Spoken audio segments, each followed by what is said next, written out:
A stranger zipped her wedding dress. Mafia boss whispered, "Your groom's not coming, little dove. I am." 23-year-old Angela Fiore stood in front of the mirror in her wedding dress, unaware of what was about to happen.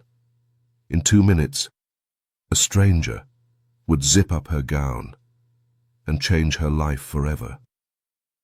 In 2 hours, she'd be on a private jet, heading to New York.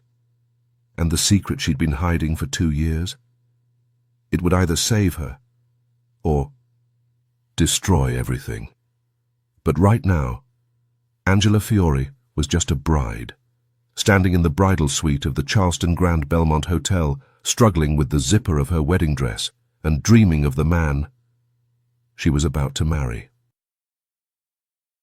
Angela Fiore, 23, stared at her reflection in the mirror. Long chestnut hair cascaded down her back in soft waves, her honey-brown eyes bright with anticipation. The vintage lace wedding dress hugged her curves perfectly, the off-shoulder design revealing her delicate collarbones. In less than an hour, she would become Angela Harris. She reached awkwardly behind her back, trying and failing to grasp the zipper that ran along her spine. Her full lips curved into a frustrated pout.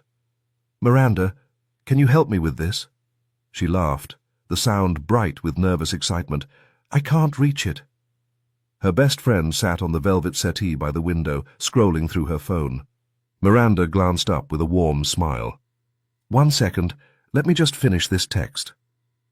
Angela turned back to the mirror, her cheeks flushed pink beneath her olive complexion.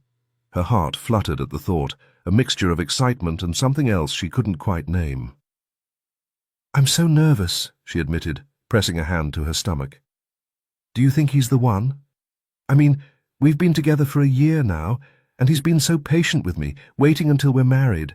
Not every man would understand that." Miranda made a muffled sound.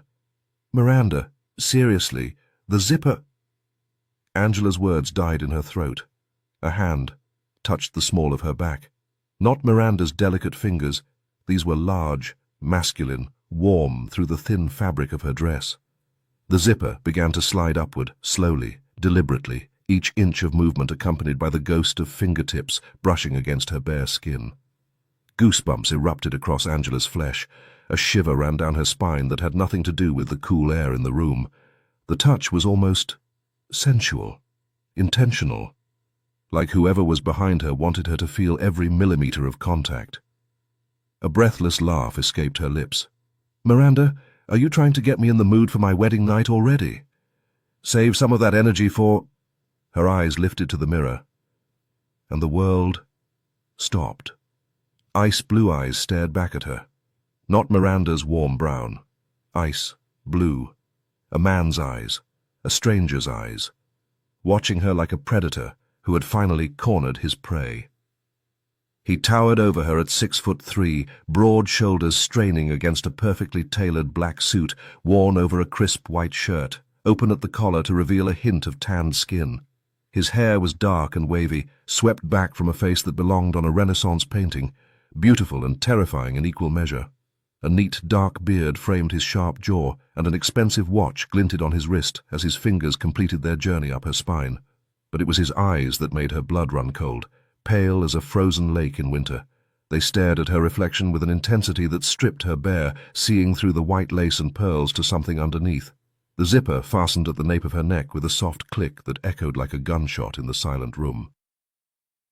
"Who are you?" Angela's voice came out as a strangled whisper. She spun around, pressing herself against the vanity table, her eyes wide with terror. "What are you doing in here?" The stranger smiled. It was a cold expression, calculated, revealing nothing of warmth or humor. His voice was low and controlled when he spoke, the kind that didn't need volume to command attention. "Your groom's not coming, little dove. I am." Angela's heart slammed against her ribs. "What are you talking about? Where's Johnny? What did you do to him?" She pressed harder against the vanity, her fingers gripping the edge until her knuckles turned white. "Get away from me! I'll scream!" The stranger didn't move, didn't flinch. If anything, his smile grew colder. "I must say I'm pleasantly surprised."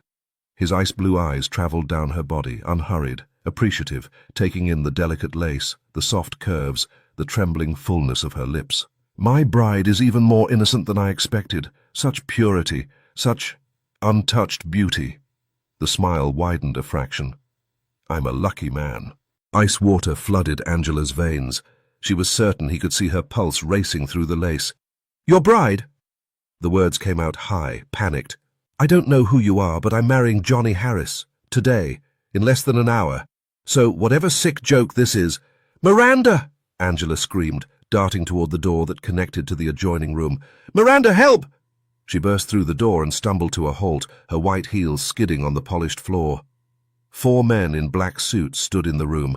They were massive, walls of muscle with earpieces and cold professional expressions. One of them had his hand clamped over Miranda's mouth, her eyes wide with terror above his thick fingers.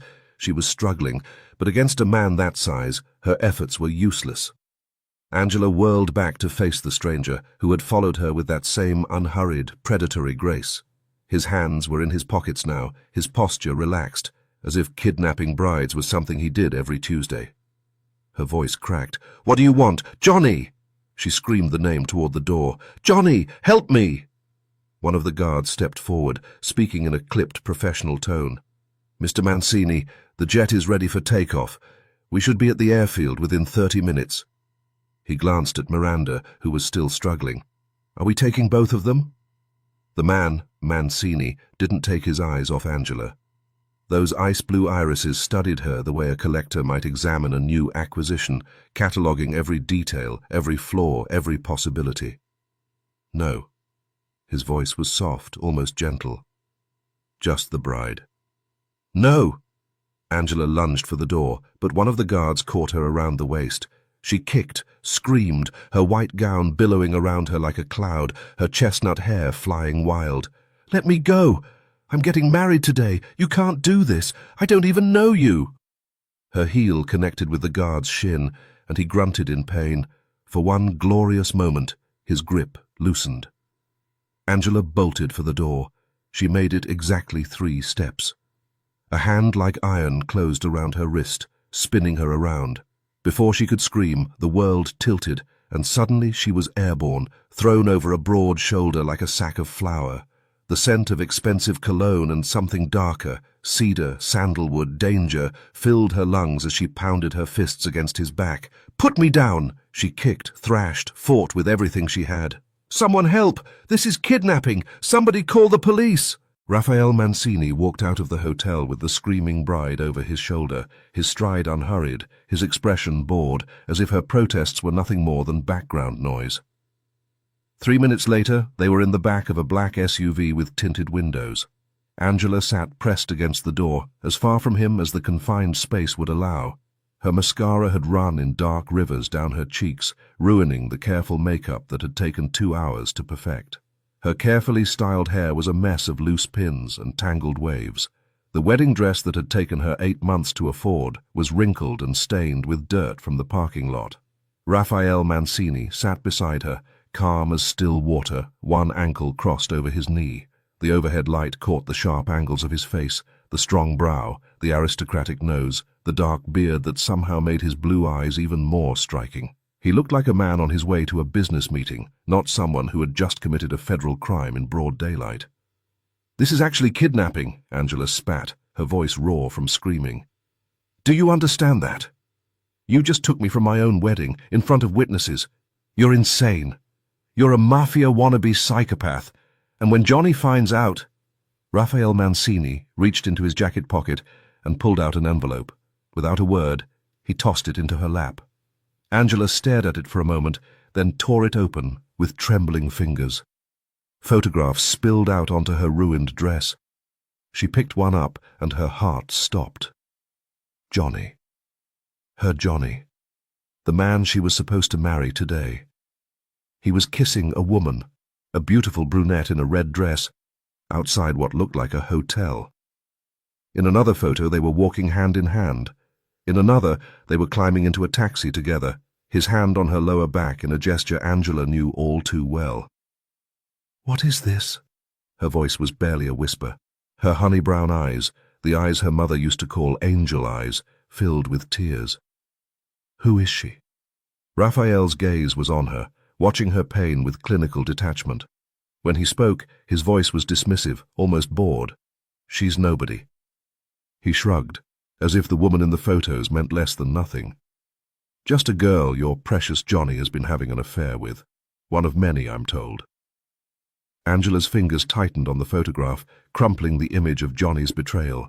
Tears spilled down her cheeks, but she swallowed the sob that threatened to escape. Raphael leaned forward, his eyes locking onto her honey-brown ones with sudden, predatory intensity. But you, his voice dropped, each word deliberate. You, Angela Fiore, are far more interesting.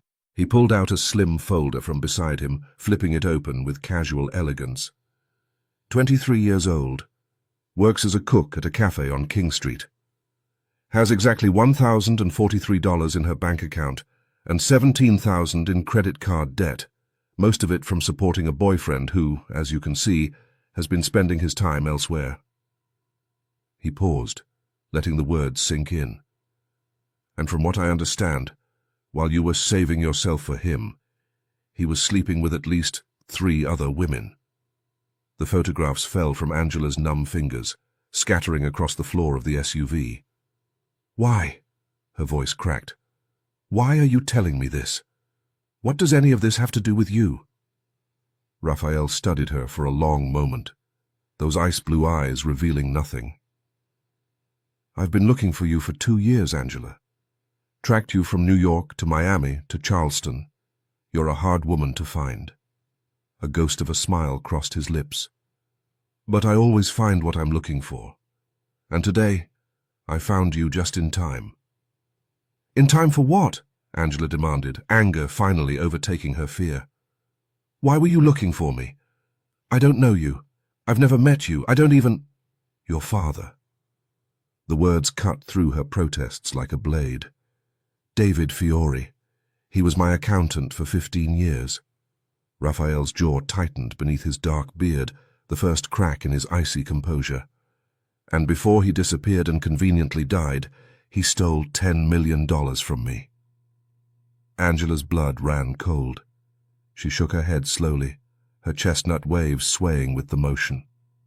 No. No, that's impossible. My father left us when I was 12. I haven't spoken to him since. My mother died because of him. Because of the stress, the heartbreak, the bills he left behind. Her voice rose, cracking with old pain. I have nothing to do with him. I don't know anything about any money. You expect me to believe that? Raphael's voice was quiet, dangerous. No one steals from me, Angela, and those who try pay the price. I don't know anything, Angela shouted, fire blazing in her honey-brown eyes despite the tears. You have the wrong person. You're on the wrong trail. Where are you taking me? What are you going to do? Raphael let the silence stretch, his eyes traveling over her slowly, deliberately, from the smeared mascara on her cheeks to the white lace clinging to her curves. When he spoke, his voice dropped to something low and intimate that made her skin prickle with warning. I'm taking you home. My home. You'll stay where I can see you. He leaned closer, and Angela pressed herself against the door, her heart hammering. Either you give me my money, or what? She whispered, her voice barely audible. Raphael reached out, his finger tracing the path of the zipper he had pulled up just minutes ago, from the small of her back to the nape of her neck. Angela shivered, hating her body for responding to his touch even as fear coiled in her stomach. Or I'll unzip this dress the same way I zipped it up, he murmured, his breath warm against her ear. And you'll become my little toy until I get bored of playing with you. Angela's hand flew toward his face. He caught her wrist inches from his cheek, his grip like iron. Those ice-blue eyes glittered with something dark, amusement maybe, or anticipation. You don't understand who I am, do you, little dove? His voice was soft, almost tender, which made it infinitely more terrifying. I've destroyed men for a fraction of what your father stole. But beyond the money, he pulled her closer until their faces were inches apart. I don't forgive betrayal. Raphael Mancini lets no one escape unpunished. Angela yanked her wrist free, her chest heaving. Miranda will tell someone. Johnny will call the police. People saw you take me. They'll look for me. They'll find me. Raphael laughed. It was a low, dark sound that sent chills racing down her spine. No one is coming for you, Angela. He settled back into his seat, straightening his cuffs with casual elegance. Your friend will keep her mouth shut if she values her life. And your precious Johnny? Another cold smile. He was happy to take my money to look the other way. As for the police, let's just say I own most of them. Angela stared at him, horror and fury warring in her chest. You're a monster. Perhaps. Raphael's frozen blue eyes met her honey-brown ones, and for a moment something flickered behind the frost, something that looked almost like hunger. But I'm the monster who owns you now, little dove.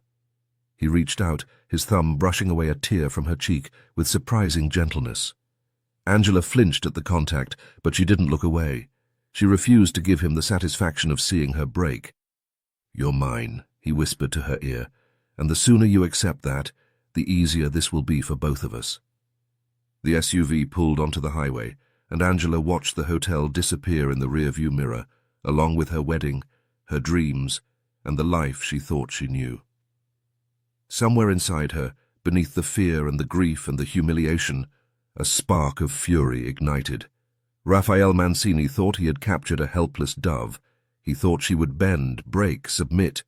He had no idea who he was dealing with. The private jet was nothing like Angela had ever seen before. She stood frozen at the top of the air stairs, her ruined wedding dress trailing behind her like a ghost of the life she'd lost an hour ago. The interior stretched before her in cream leather and polished mahogany, soft lighting casting everything in a warm glow that felt obscene given the circumstances. Who is this man? Her entire apartment could fit inside this cabin. Move! Raphael's voice came from behind her, low and impatient. His hand pressed against the small of her back, guiding her forward with a touch that was somehow both impersonal and possessive at once. Angela stumbled down the aisle and chose a seat by the window, as far from him as possible, pressing herself against the leather. Raphael settled into the seat across from her. An aisle separated them, but it might as well have been inches for how small the space suddenly felt. A flight attendant appeared from the front cabin. The woman was stunning, blonde, leggy, and young enough to make Angela feel like a mess in her dirt-stained wedding dress. Mr. Mancini? The attendant's voice was breathy, almost reverent, as she leaned toward Raphael with a smile that showed too many teeth. It's so good to have you on board again. Raphael looked up from his phone, and something shifted in his expression. The cold mask softened into something almost charming as he returned her smile, his gaze traveling down her figure with unhurried appreciation. Linda. His voice dropped to something warmer, more intimate. You're looking lovely as always. Heat crept up Angela's neck. Not embarrassment, but irritation. The audacity of this man, flirting with the help while his kidnapping victim sat 3 feet away. Linda practically glowed under his attention, her cheeks flushing pink. What can I get for you, Mr. Mancini? The usual? Please. Raphael's gaze lingered on her a moment longer before sliding to Angela, the warmth vanishing like someone had flipped a switch. And for our guest, cold water. The dismissal in his tone made Angela's blood boil. She watched Linda sway back toward the galley and had to resist the urge to roll her eyes. Anything you want, Mr. Mancini, Angela muttered under her breath, her voice dripping with mockery. Does that include kidnapping innocent women? Is that on the menu too? The plane began to taxi, and Angela forced herself to focus on the window. She could feel Raphael's gaze on her, heavy, assessing, like a predator deciding whether its prey was worth the chase. You know, she said, her voice dripping with false sweetness, I have to wonder something. Raphael didn't respond, but she could tell he was listening by the way his fingers stilled on his phone. Do you personally hunt down everyone who steals from you? Angela turned to face him, lifting her chin in defiance, even as her heart hammered against her ribs. Flying around in your private jet, kidnapping people from their weddings, seems inefficient for a man of your resources. Something flickered in those pale eyes. Amusement, maybe, or annoyance. With him, it was impossible to tell. "That tongue of yours?" His voice was quiet, almost conversational, but there was an edge beneath the silk that made her stomach tighten. "It's going to get you in trouble." Angela refused to look away. "You didn't answer my question." Raphael studied her for a long moment, his expression unreadable. When he finally spoke, his words were clipped, precise. "The answer is no." He set his phone aside, giving her his full attention in a way that made her want to shrink back into her seat. "I have people for that. Collecting debts, tracking down thieves, that's what I pay them for. But you—" He cut her off, leaning forward slightly, and Angela felt the air between them thicken. I came for personally." The words hung in the space between them, heavy with implication. Angela's throat went dry, and she hated herself for the way her pulse quickened, not entirely from fear. Linda returned with their drinks, breaking the tension like a bubble popping. She handed Raphael a crystal tumbler of amber liquid, her fingers brushing against his with obvious intention, before setting a glass of ice water on Angela's armrest without so much as a glance. "Will there be anything else, Mr. Mancini?" Linda's voice was honey-sweet, her body angled toward him like a flower seeking sun. Raphael took a slow sip of his drink, his eyes never leaving Angela's face. "That will be all, Linda." The attendant's smile faltered slightly at the dismissal, but she recovered quickly, retreating to the front cabin with one last lingering look. Angela grabbed her water and took a long drink, if only to have something to do with her hands. The ice clinked against the glass, the only sound in the cabin besides the steady hum of the engines.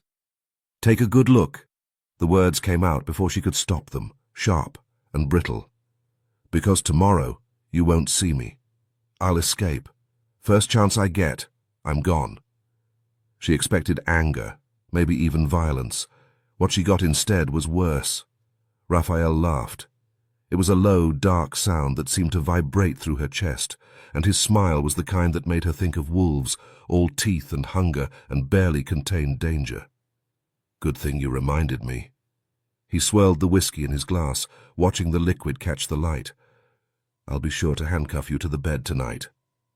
Angela's face flushed hot, fury and something else she refused to name burning beneath her skin.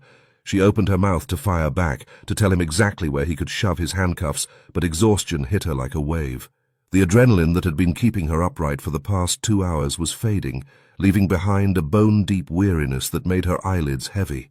The stress of the day, the wedding that never happened, the kidnapping, Johnny's betrayal, it all crashed over her at once, dragging her down into darkness. She turned away from him, pressing her forehead against the cool window glass, and let her eyes fall closed. She wouldn't give him the satisfaction of another response. She wouldn't give him anything. "I'll escape," she promised herself as sleep pulled her under. "I'll find a way out of this. He can't keep me forever." The last thing she felt before unconsciousness claimed her was the weight of his gaze on her skin, watching her even in surrender. "Wake up, little dove." The voice pulled her from the darkness, low, commanding, too close. Angela's eyes flew open, and she jerked back instinctively, her pulse spiking. Raphael's face was inches from hers, those pale eyes bright with something that might have been amusement. He'd crouched down beside her seat, one hand resting on the armrest near her hip, close enough that she could smell cedar and whiskey on his breath. "We're home." His lips curved into that dangerous half-smile. "Time to meet your new cage." Angela pushed herself upright, her neck aching from the awkward position she'd slept in. Through the window, she could see a sprawling estate lit up against the darkness, all glass and stone and modern angles. 2 guards stood at the iron gates they'd just passed through, their silhouettes stark against the floodlights. More security than she'd seen at some government buildings. This isn't a house, she realized, as the SUV, when had they gotten into a car, pulled up to the front entrance. This is a fortress. The driver opened her door before she could gather her thoughts, and Angela stepped out on unsteady legs, her wedding dress dragging across the gravel driveway. The night air was cool against her skin, carrying the scent of chlorine and freshly cut grass.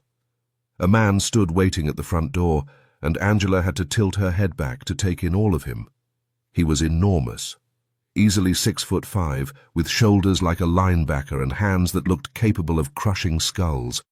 His dark suit strained against muscles that seemed almost comical in their size, but his face, when he looked at Raphael, split into a grin that transformed him from terrifying to almost friendly. "Boss?" The giant's voice was surprisingly soft for a man his size, with a hint of an Italian accent.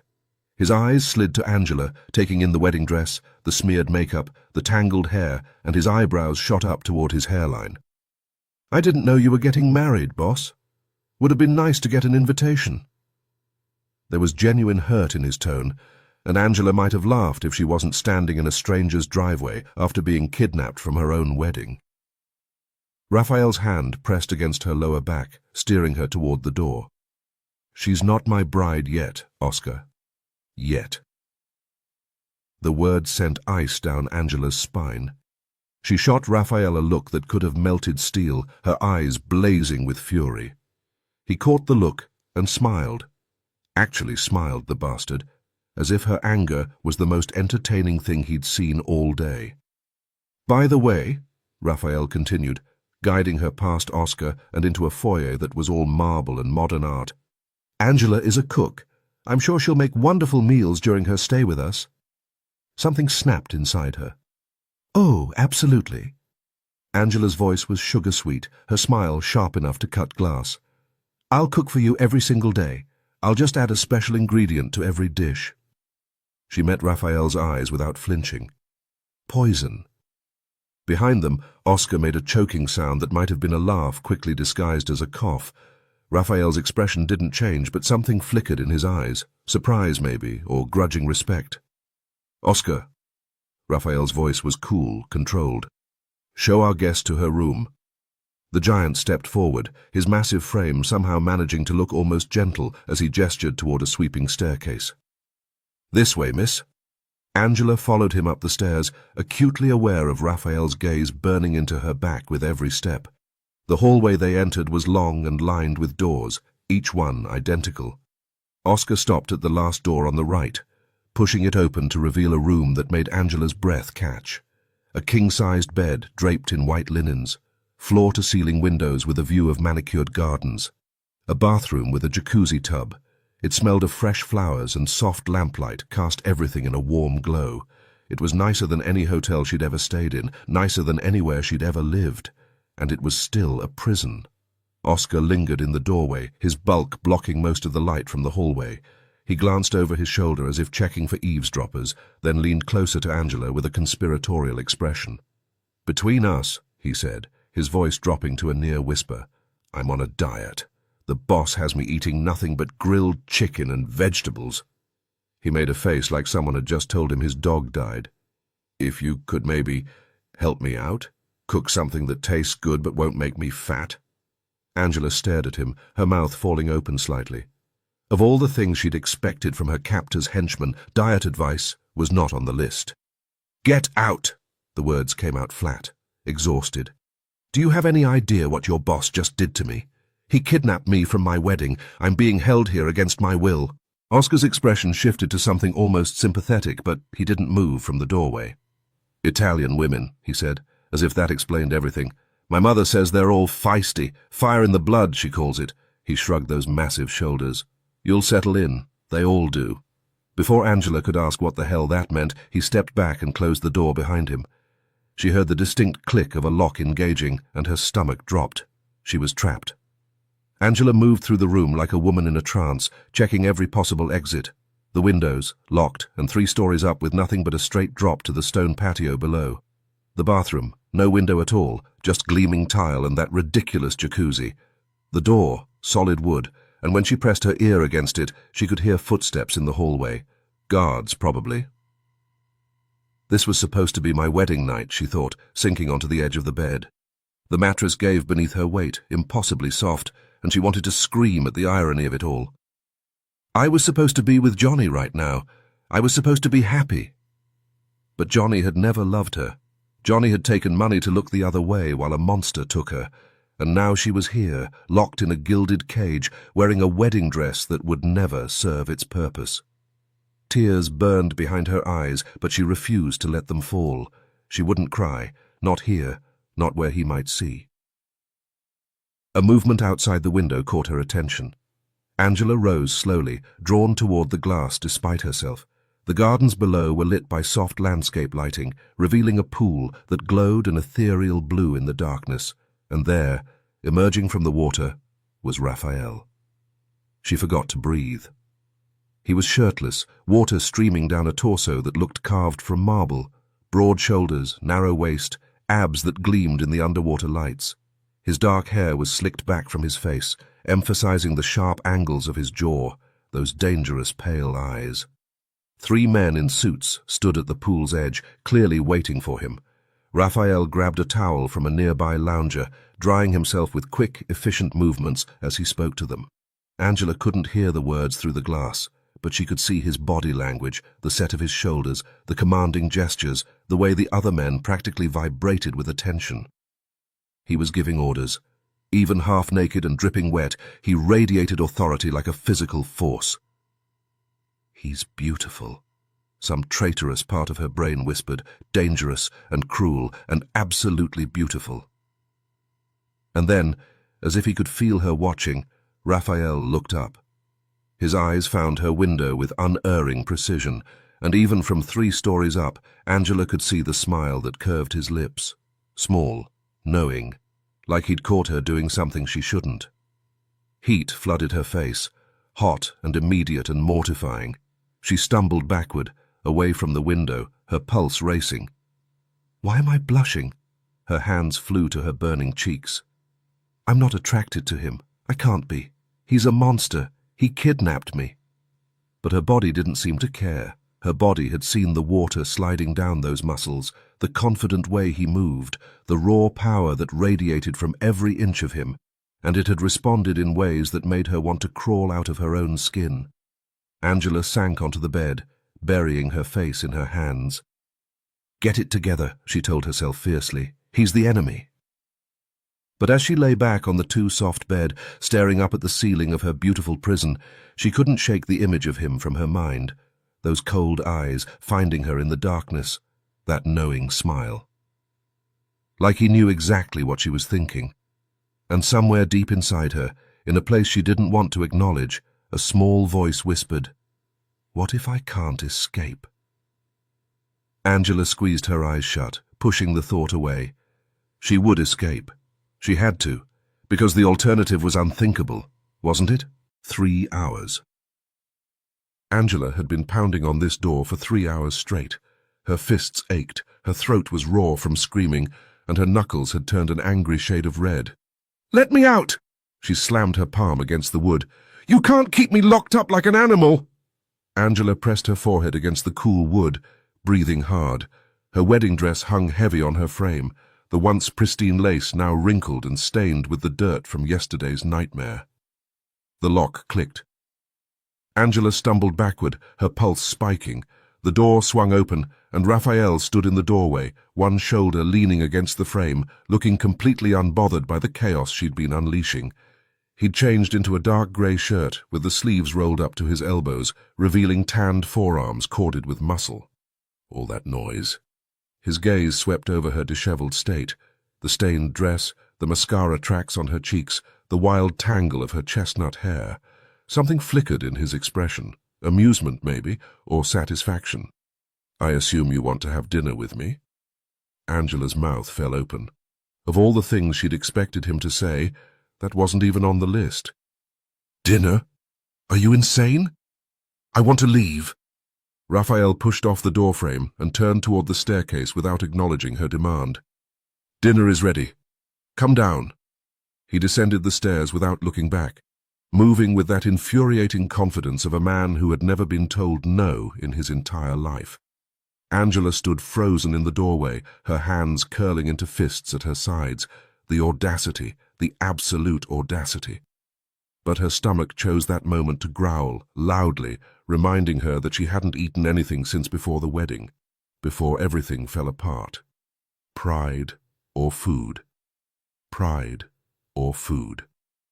Her stomach growled again, more insistently this time. Angela followed him down, her heels clicking against the marble stairs with each angry step. The dining room opened before her. A long table that could easily seat 20, set with fine china and crystal glasses that caught the light from a chandelier overhead. Candles flickered in silver holders. The smell of food made her traitorous stomach clench with hunger. Raphael pulled out a chair at the head of the table. Angela hesitated, every instinct screaming at her to refuse, to fight. But she was starving, and she needed her strength if she was going to escape. She sat, refusing to thank him for the courtesy. Raphael took the seat immediately to her left, close enough that she could smell his cologne, close enough that his arm nearly brushed hers when he reached for his napkin. Oscar sat across from her, his massive frame somehow squeezed into a chair that looked comically small beneath him. His scarred face would have been terrifying if not for the sweet, almost boyish smile he offered her. "Let's begin." Raphael unfolded his napkin. "Enjoy your meal." "Boss," Oscar's deep voice stopped him. "We pray first." Raphael's jaw tightened almost imperceptibly, but he set down his napkin. Oscar extended his enormous hand, wrapping it around Raphael's with surprising gentleness. Then he reached across the table toward Angela, his palm up, waiting. She stared at his outstretched hand like it was a loaded weapon. Raphael's hand moved toward hers. Angela yanked it back so fast she nearly knocked over her water glass. "Don't touch me!" The words came out sharp, brittle, edged with all the fear and fury she'd been swallowing for the past day. Oscar leaned toward Raphael, his voice dropping to a theatrical whisper that Angela could absolutely still hear. "Boss, Italian women are like that. My mother still yells at my father. They've been married 40 years. Raphael's gaze never left Angela's face. His expression didn't change, but something in his eyes flickered with dark amusement. "That explains your trauma." Oscar simply clasped his own hands together and bowed his head, apparently unbothered by the insult. "Dear Lord, thank you for this food. Thank you for not letting the boss kill anyone today, that we know of. Please help me survive this diet. And please give our new guest patience because she's going to need it." He crossed himself with a flourish. "Amen." Before Angela could process whatever the hell that was, a young woman emerged from the kitchen carrying a large tureen. She was beautiful. Olive skin, dark curls, curves that her simple black dress did nothing to hide. Oscar's entire demeanor transformed. His scarred face softened, his dark eyes going warm and almost dreamy as he watched the woman ladle soup into his bowl.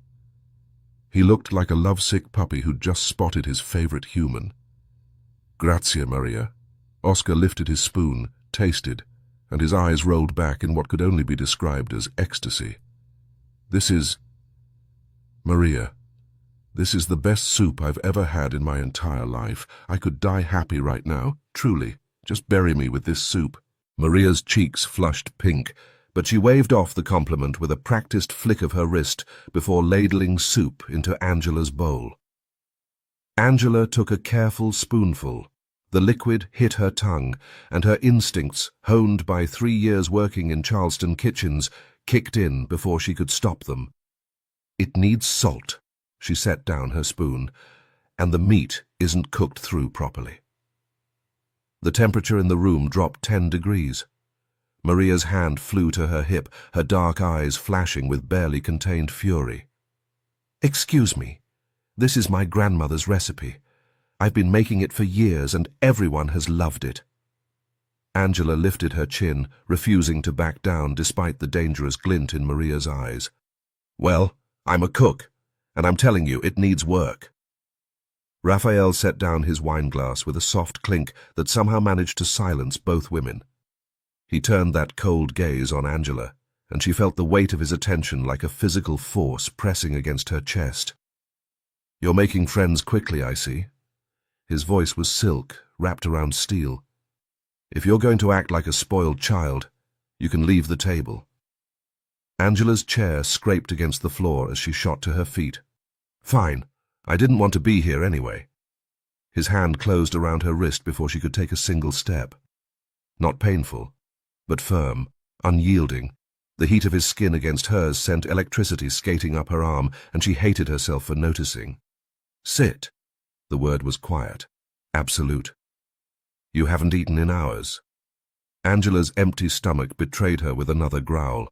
She stood there, caught between pride and hunger, his fingers still wrapped around her wrist. Her pulse hammered beneath his touch, and she wondered if he could feel it, if he knew exactly how much he was affecting her. Slowly, deliberately, she lowered herself back into the chair. Raphael released her, reaching for his wine as if nothing had happened. "Maria is a wonderful cook. I learned to respect a woman's work when I was young." Something shifted in his expression, a flicker of vulnerability that disappeared as quickly as it came. "My mother taught me that." He took a slow sip, then continued. "But you're a cook yourself, aren't you, Angela? Perhaps you could help Maria. Improve her recipes." Maria made a sound of pure outrage, slamming the ladle back into the tureen. "Improve? My recipes don't need—" "That will be all, Maria." The dismissal was gentle but final. Maria shot Angela a look that promised future retribution, the kind of look that said, "I will put something terrible in your food," then stormed back into the kitchen, her curls bouncing with every furious step. Oscar leaned toward Angela, his voice dropping to a conspiratorial whisper. "Maria really does cook well. She just—" He glanced toward the kitchen with that lovesick expression. "She needs encouragement, you know." Angela ignored him, turning to face Raphael directly. Her eyes blazed with defiance. "How long do you think you can keep me here?" Raphael lifted his wineglass, swirling the dark liquid with lazy elegance. The candlelight caught the sharp angles of his face, making shadows dance across his features. "You just arrived, little dove." His eyes met hers over the rim. "How long you stay depends on the information you give me. Your father stole from me. You're going to help me get it back." "I don't know anything about my father's money. And if you don't have any information—" That cold smile returned, all teeth and no warmth. "Then you'll work as my cook until you remember something useful." Oscar's head snapped up from his soup, his expression shifting from dreamy to panicked in an instant. "Wait, what about Maria?" Raphael didn't miss a beat. "She'll be the sous chef, Oscar." "Boss, you can't demote Maria. She'll kill me. She'll put poison in my food, and my mother will cry at my funeral, and—" Angela didn't wait to hear the rest. She pushed back from the table and strode toward the stairs, her dress trailing behind her. She could feel Raphael's gaze burning into her back with every step, but she refused to look back. "I have to get out of here. I have to find a way to escape." The bedroom door was unlocked. Angela slammed it behind her and stood in the center of the room, breathing hard. Her reflection caught her eye in the mirror. She looked like a nightmare, mascara smeared down her cheeks, her once beautiful chestnut waves now a tangled mess. And this dress, this stupid, cursed wedding dress. A pile of clothes sat folded on the bed. Someone had put them there while she was at dinner. Angela reached behind her back, fumbling for the zipper. Her fingers found the tab, but when she pulled, it didn't budge. She tugged harder, twisting awkwardly. Nothing. "Come on," she muttered through gritted teeth. "Come on, you stupid—" The zipper was stuck, completely stuck. Angela let out a sound of pure frustration, her hands shaking with exhaustion and rage. She was trapped in this dress, trapped in this house. The air shifted behind her. Cedar, and something darker. She spun around, heart racing. Raphael stood inches away, having entered so silently she hadn't heard the door open. His gaze was fixed on her with an intensity that made her forget to breathe. Before she could speak, his hands gripped her waist and pulled her back against his chest. "Hold still." His breath was warm against her ear, his voice dropping to something low and dangerous. Angela's body went rigid, every nerve ending screaming alarm. She felt his fingers find the zipper, felt him work it free with a single smooth motion. The wedding dress loosened around her body, the fabric sliding down her shoulders, pooling at her feet in a heap of white lace. Cool air hit her bare back. Angela's arms flew up to cover her chest, clutching herself as if she could somehow become smaller, invisible. Raphael didn't step back. I pulled this zipper up. His voice was silk and sin. Now I'm pulling it down. She could feel his smile against her hair. Quite meaningful, don't you think? Before she could respond, his hands gripped her shoulders and spun her around to face him. Angela stumbled, her arms still crossed protectively over her chest, and found herself staring up into those pale, piercing eyes. His expression was hard, unreadable, but his gaze burned with something that made her skin flush hot. Raphael leaned closer, his lips brushing the shell of her ear. "Be a good girl, Angela." The words sent shivers racing down her spine. "I've tried to be civil with you. Believe me, you don't want to meet the other side of me." His hand came up, and she flinched, expecting pain, but he didn't strike. Instead, his finger traced along her jaw, slow and deliberate, mapping the curve of her face. Angela's breath hitched, her pulse so loud she was certain he could hear it.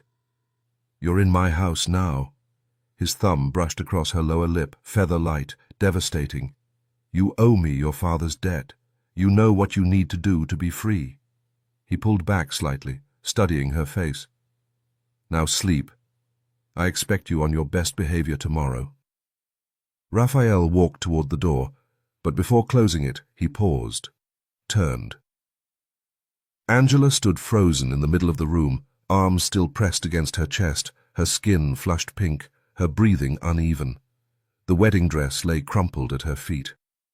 His gaze traveled over her slowly, deliberately. A ghost of a smile curved his lips. Then he closed the door. The lock clicked into place. Angela released a breath she didn't know she'd been holding. Her knees threatened to buckle, and she sank onto the edge of the bed, pressing a trembling hand to her chest. His touch still burned on her skin, his scent still lingered in the air. What is happening to me? She should hate him. He had ruined her wedding day, dragged her from her own ceremony like property. But what wedding? Johnny had sold her, traded her like cattle to pay off his own mess. While she was saving herself for him, he was sleeping with other women. Raphael hadn't saved her, not intentionally, but he had ripped away the blindfold, showed her the truth she'd been too naive to see. Should I fear him? Hate him? She didn't have an answer. Angela pulled on the silk pajamas with trembling hands and crawled into the bed, pulling the covers up to her chin. She would escape. She had to. Before he touched her again, and before her traitorous body stopped fighting, sunlight crept through the curtains, pulling Angela from a dreamless sleep. She lay still for a moment, staring at the ceiling. Yesterday felt like a fever dream, but the ache in her fists, from pounding on that door for hours, reminded her it was all too real. "Stop it!" She threw off the covers. Focus. She showered quickly and returned to find fresh clothes laid out on the bed. Simple jeans, a white cotton t-shirt. She dressed, grateful to finally be out of that cursed wedding dress. She studied her reflection in the mirror. Without the makeup, without the ruined curls, she looked like herself again. Just Angela Fiore, 23 years old, in way over her head. The right moment will come, she told herself, pulling her damp hair into a low ponytail. He can't watch me forever. But right now I need to be smart, gain their trust, buy time. She unlocked the door, apparently last night's imprisonment had been temporary, and made her way downstairs, following the scent of something warm and sweet drifting up from the kitchen. Maria stood at the stove, her dark curls pinned back, a spatula in one hand. Golden pancakes sizzled in a cast-iron pan, and her shoulders were set with the rigid posture of someone who hadn't forgotten yesterday's insult. Angela hesitated in the doorway. She had two choices: make an enemy or make an ally. "Those smell incredible." Maria's spatula paused mid-flip. She didn't turn around. Angela moved closer. "And they look perfect. Getting that color is harder than people think." The rigidity in Maria's shoulders eased slightly. She turned, dark eyes still guarded but no longer hostile. "Mr. Mancini likes pancakes for breakfast." A small smile tugged at the corner of her mouth. "I've had a lot of practice." Before she could respond, a deep voice rumbled from the doorway. "I love them too, Maria." Oscar filled the entrance, his massive arms crossed over his chest, staring at the pancakes with pure longing. "But I'm on a diet. Can't have any." Maria rolled her eyes. "You've been on this diet for a month and lost 2 kilograms. Don't think I don't know about the cannoli last Tuesday." "Maria." Oscar held up his hands in surrender, but his eyes were soft as he looked at her. "You make everything too delicious. It's not fair." Angela watched the exchange, her lips curving into an involuntary smile. This enormous man gazed at Maria like she was the only woman in the world. It was so pure, so unexpected, that something in Angela's chest loosened. "Maybe I'm not in as much danger as I thought." "Maria." Angela touched her arm lightly. "I'm sure your pancakes are already amazing, but can I show you a little trick?" Maria's eyebrows rose, curiosity overtaking defensiveness. Angela reached for the baking soda and vinegar. "Most people overmix the batter, but if you fold this in at the last second, barely stir—" She demonstrated quickly. "You'll have the fluffiest pancakes anyone's ever tasted." Maria watched with focused attention. "Show me." They worked together, Angela demonstrating while Maria absorbed every detail. When the first batch came off the griddle, they were impossibly light, golden pillows that seemed to float on the plate. "Now," Angela arranged fresh berries on top. "Presentation. People eat with their eyes first." Maria stepped back to admire the result. "These look like they belong in a magazine." The sound of footsteps silenced them both. Raphael appeared in the doorway, and Angela felt the air in the kitchen shift. He wore a white linen shirt with the sleeves rolled to his elbows, charcoal trousers that fit like they'd been sewn onto his body. His dark hair was still damp, and his gaze found her immediately. "Back to normal, I see." He studied her slowly, the simple jeans, the white t-shirt, her damp hair pulled back. "So this is what Angela looks like when she's not a bride. Calm, composed." Angela didn't smile, didn't give him anything. She simply walked to the dining table and sat down, keeping her expression neutral. Everyone took their places, Raphael at the head, Angela to his right, Oscar across from her. Maria brought out the pancakes with a flourish. Raphael took one bite. His eyebrows rose. "My God, Maria, what did you do this morning? These are extraordinary." Maria's cheeks flushed with pleasure, and she shot Angela a quick wink that Raphael didn't catch. Angela pressed her lips together, fighting the smile that threatened to break free. Oscar waved his fork excitedly. "Boss, Angela taught her the secret, the bubbles and the—" He made a vague hand gesture. "The fluffy thing." Maria's hand connected with the back of his head with a light tap. "You're impossible." But there was a smile hiding at the corner of her mouth. "One pancake.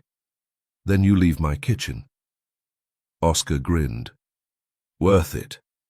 But Raphael wasn't looking at either of them. His pale gaze had slid to Angela, and something passed through his expression. Approval, maybe. Interest. His lips curved slightly. "Useful already." He returned his attention to his plate, but Angela could feel his awareness of her like a physical weight. "I'm impressed." The meal continued in relative silence. Angela ate mechanically, her mind churning. He'd praised her. That was something. Trust was built in small moments. Raphael pushed back from the table. As he stood, he turned to Oscar.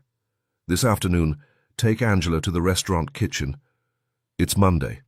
She can help with our usual preparations." Angela's head snapped up. "Excuse me?" Raphael met her glare without flinching, one eyebrow raised. "You heard me.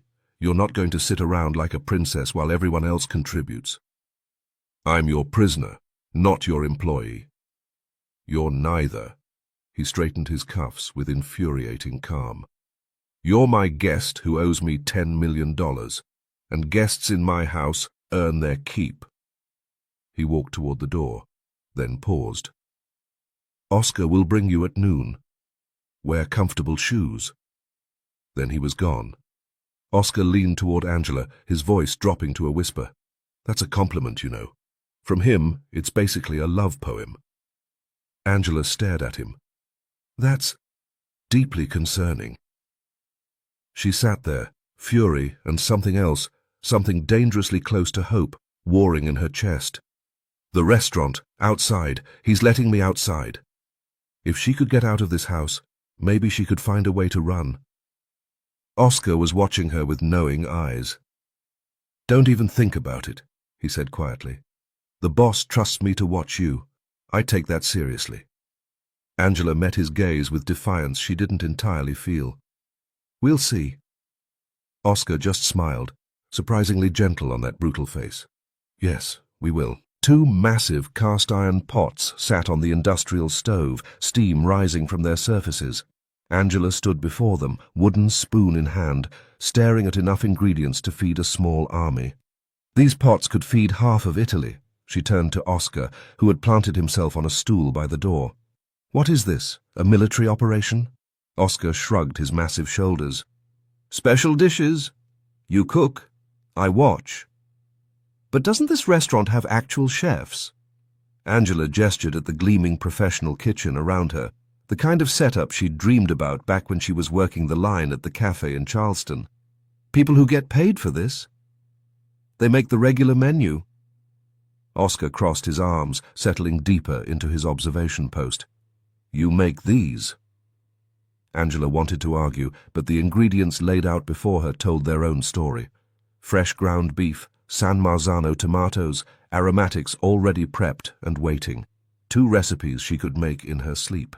Fresh pasta with meat sauce and beef in tomato sauce. Classic Italian comfort food, scaled up to institutional proportions. She got to work. 3 hours of chopping, stirring, and simmering. By the time both pots were ready, Angela's arms ached, and sweat had soaked through her shirt. The kitchen smelled incredible, rich tomato and slow-cooked meat, but her stomach was too tired to care. She wiped sweat from her forehead and caught Oscar doing the same, though he hadn't moved from his stool. You've been standing there for 3 hours. Sitting, Oscar corrected. And I was told not to leave you. Angela set down her spoon, studying him with new eyes. The scarred face, the massive frame, the way he positioned himself between her and every exit without seeming to think about it. You're not just a driver, are you? Oscar's expression didn't change, but something shifted behind his eyes. Pride, maybe. Second cousin. He straightened slightly on his stool. Right hand, left hand on bad days. You talk about him like you've known him forever. Oscar paused, and Angela saw it, the moment his guard slipped, just a fraction. I've known him since he was... He caught himself. The warmth drained from his face, replaced by something harder, colder. Since he was already dangerous. Angela turned back to the stove, lowering the flame under the pasta sauce, but her mind was racing. Since he was what, Oscar? Careful. The single word landed heavy in the air. She glanced over his shoulder. The jovial giant who complained about diets and mooned over Maria had vanished. In his place sat something far more dangerous. Angela tried a different approach, keeping her voice light. You know, for a mafia boss, he eats like someone who... Oscar stood. The movement was fluid, almost casual, but suddenly his shadow fell across her.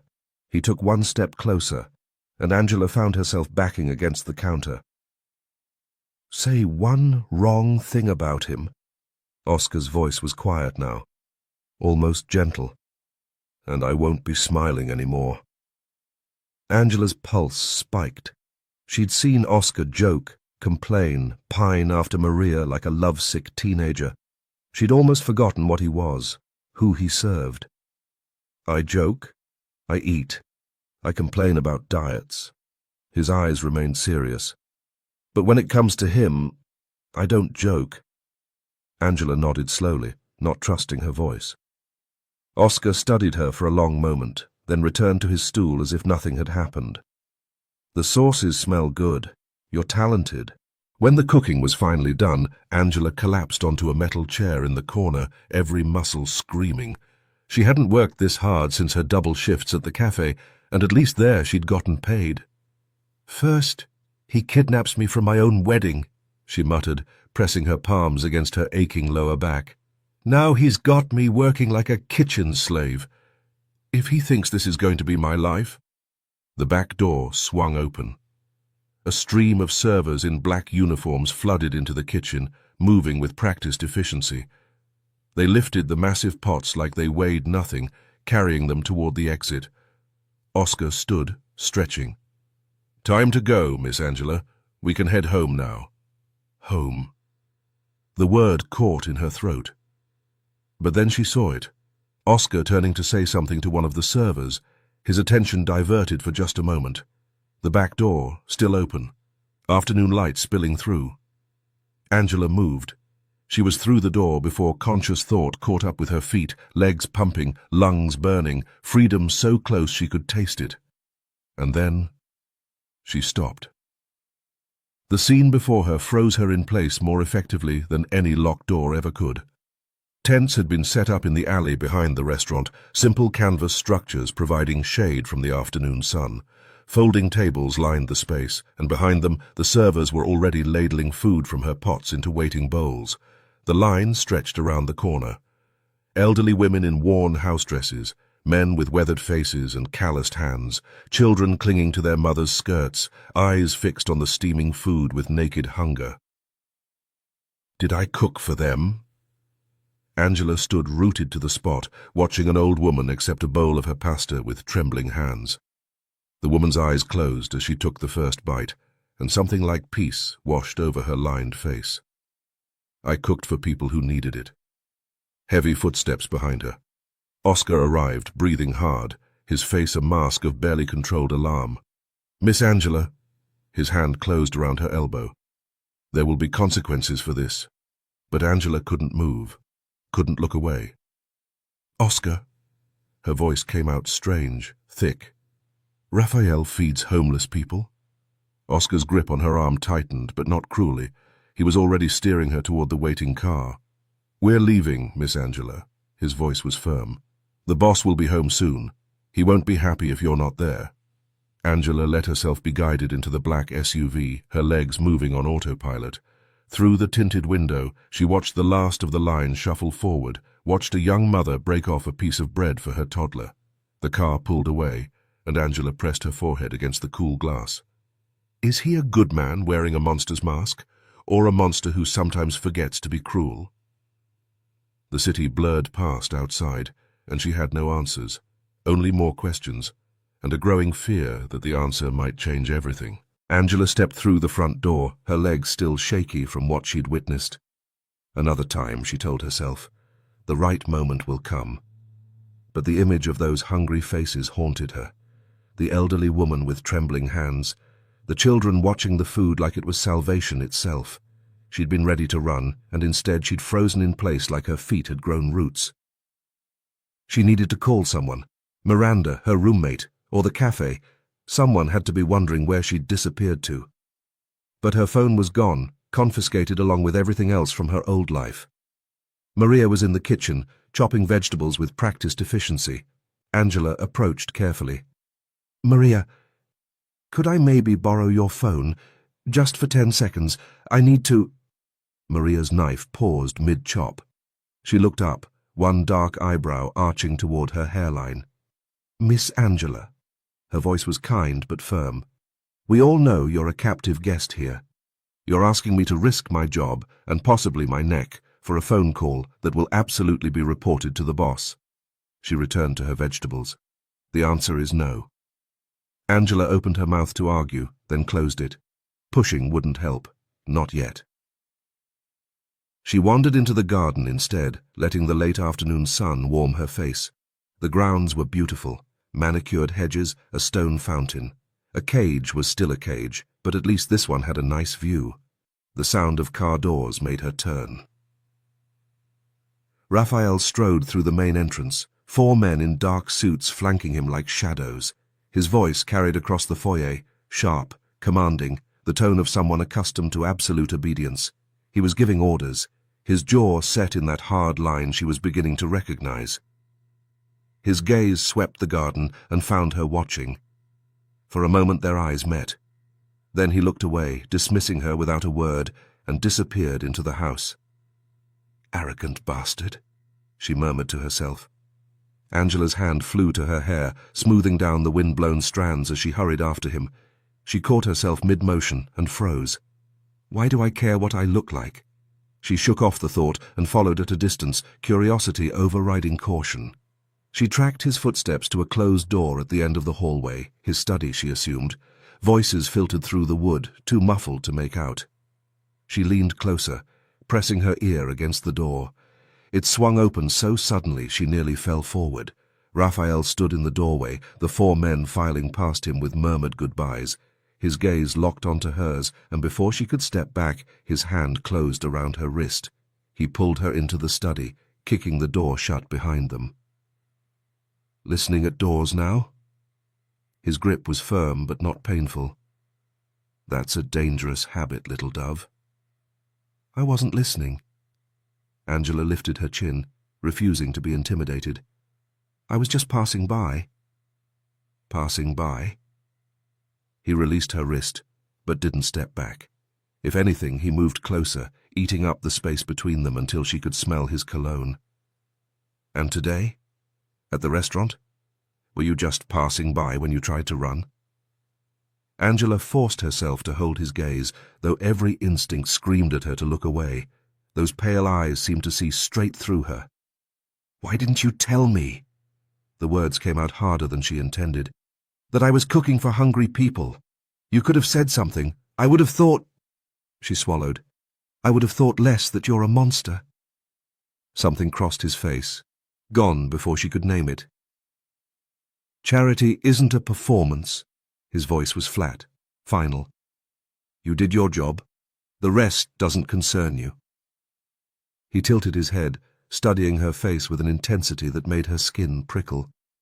Then he leaned down, his lips brushing the shell of her ear. Or are you getting too interested in me, little dove?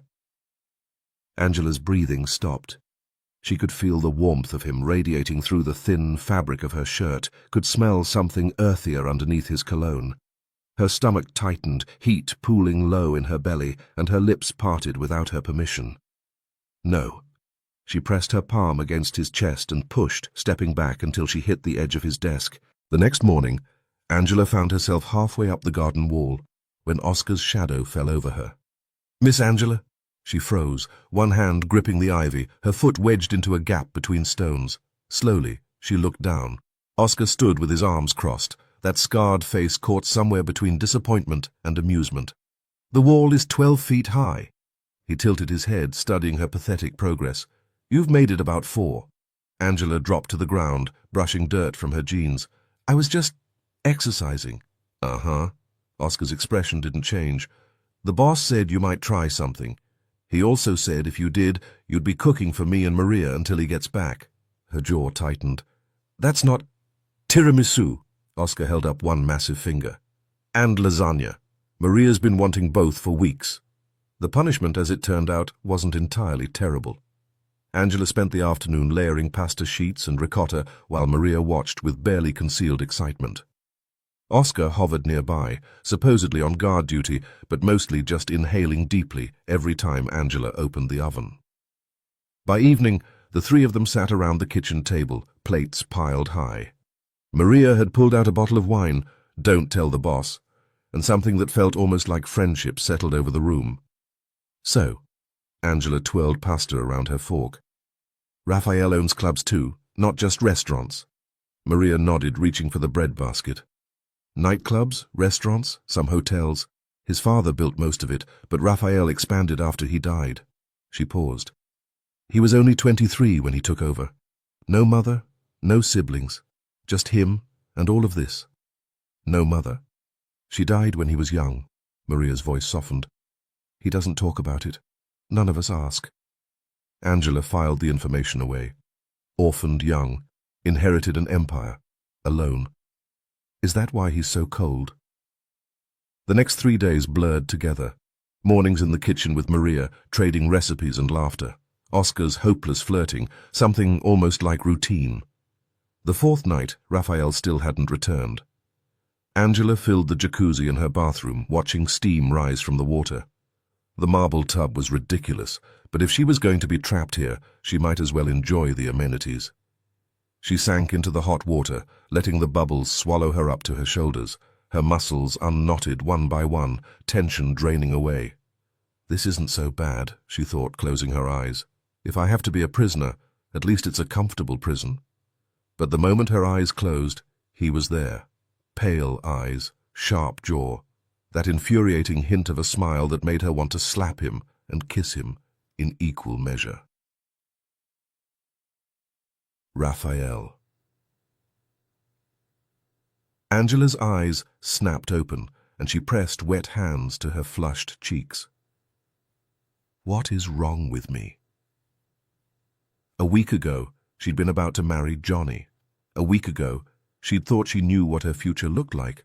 A small apartment, maybe kids someday, a man who loved her. All of it had been a lie. Comfortable? Angela's heart nearly stopped. Raphael stood in the bathroom doorway, leaning against the frame with his arms crossed. Control radiated from him without effort. He wore a dark suit, perfectly tailored, his tie loosened just enough to suggest he'd been traveling. His gaze swept over her, what he could see beneath the bubbles, with lazy appreciation. What are you doing here? Angela sank lower into the water, arms crossing over her chest beneath the foam. Get out! I just arrived home.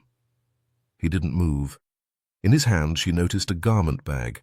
He watched her like someone used to deciding outcomes. Did you miss me, little dove? Angela's jaw tightened. I was hoping you'd never come back. His lips curved slightly, the same expression that made her stomach flip in ways she refused to acknowledge. Get dressed. He walked past her to the bedroom, laying the garment bag on the bed along with a shoebox. We're going out. He checked his watch. You have 30 minutes. Then he was gone, pulling the door shut behind him. Angela sat in the cooling water, her pulse racing. She should be angry. She was angry.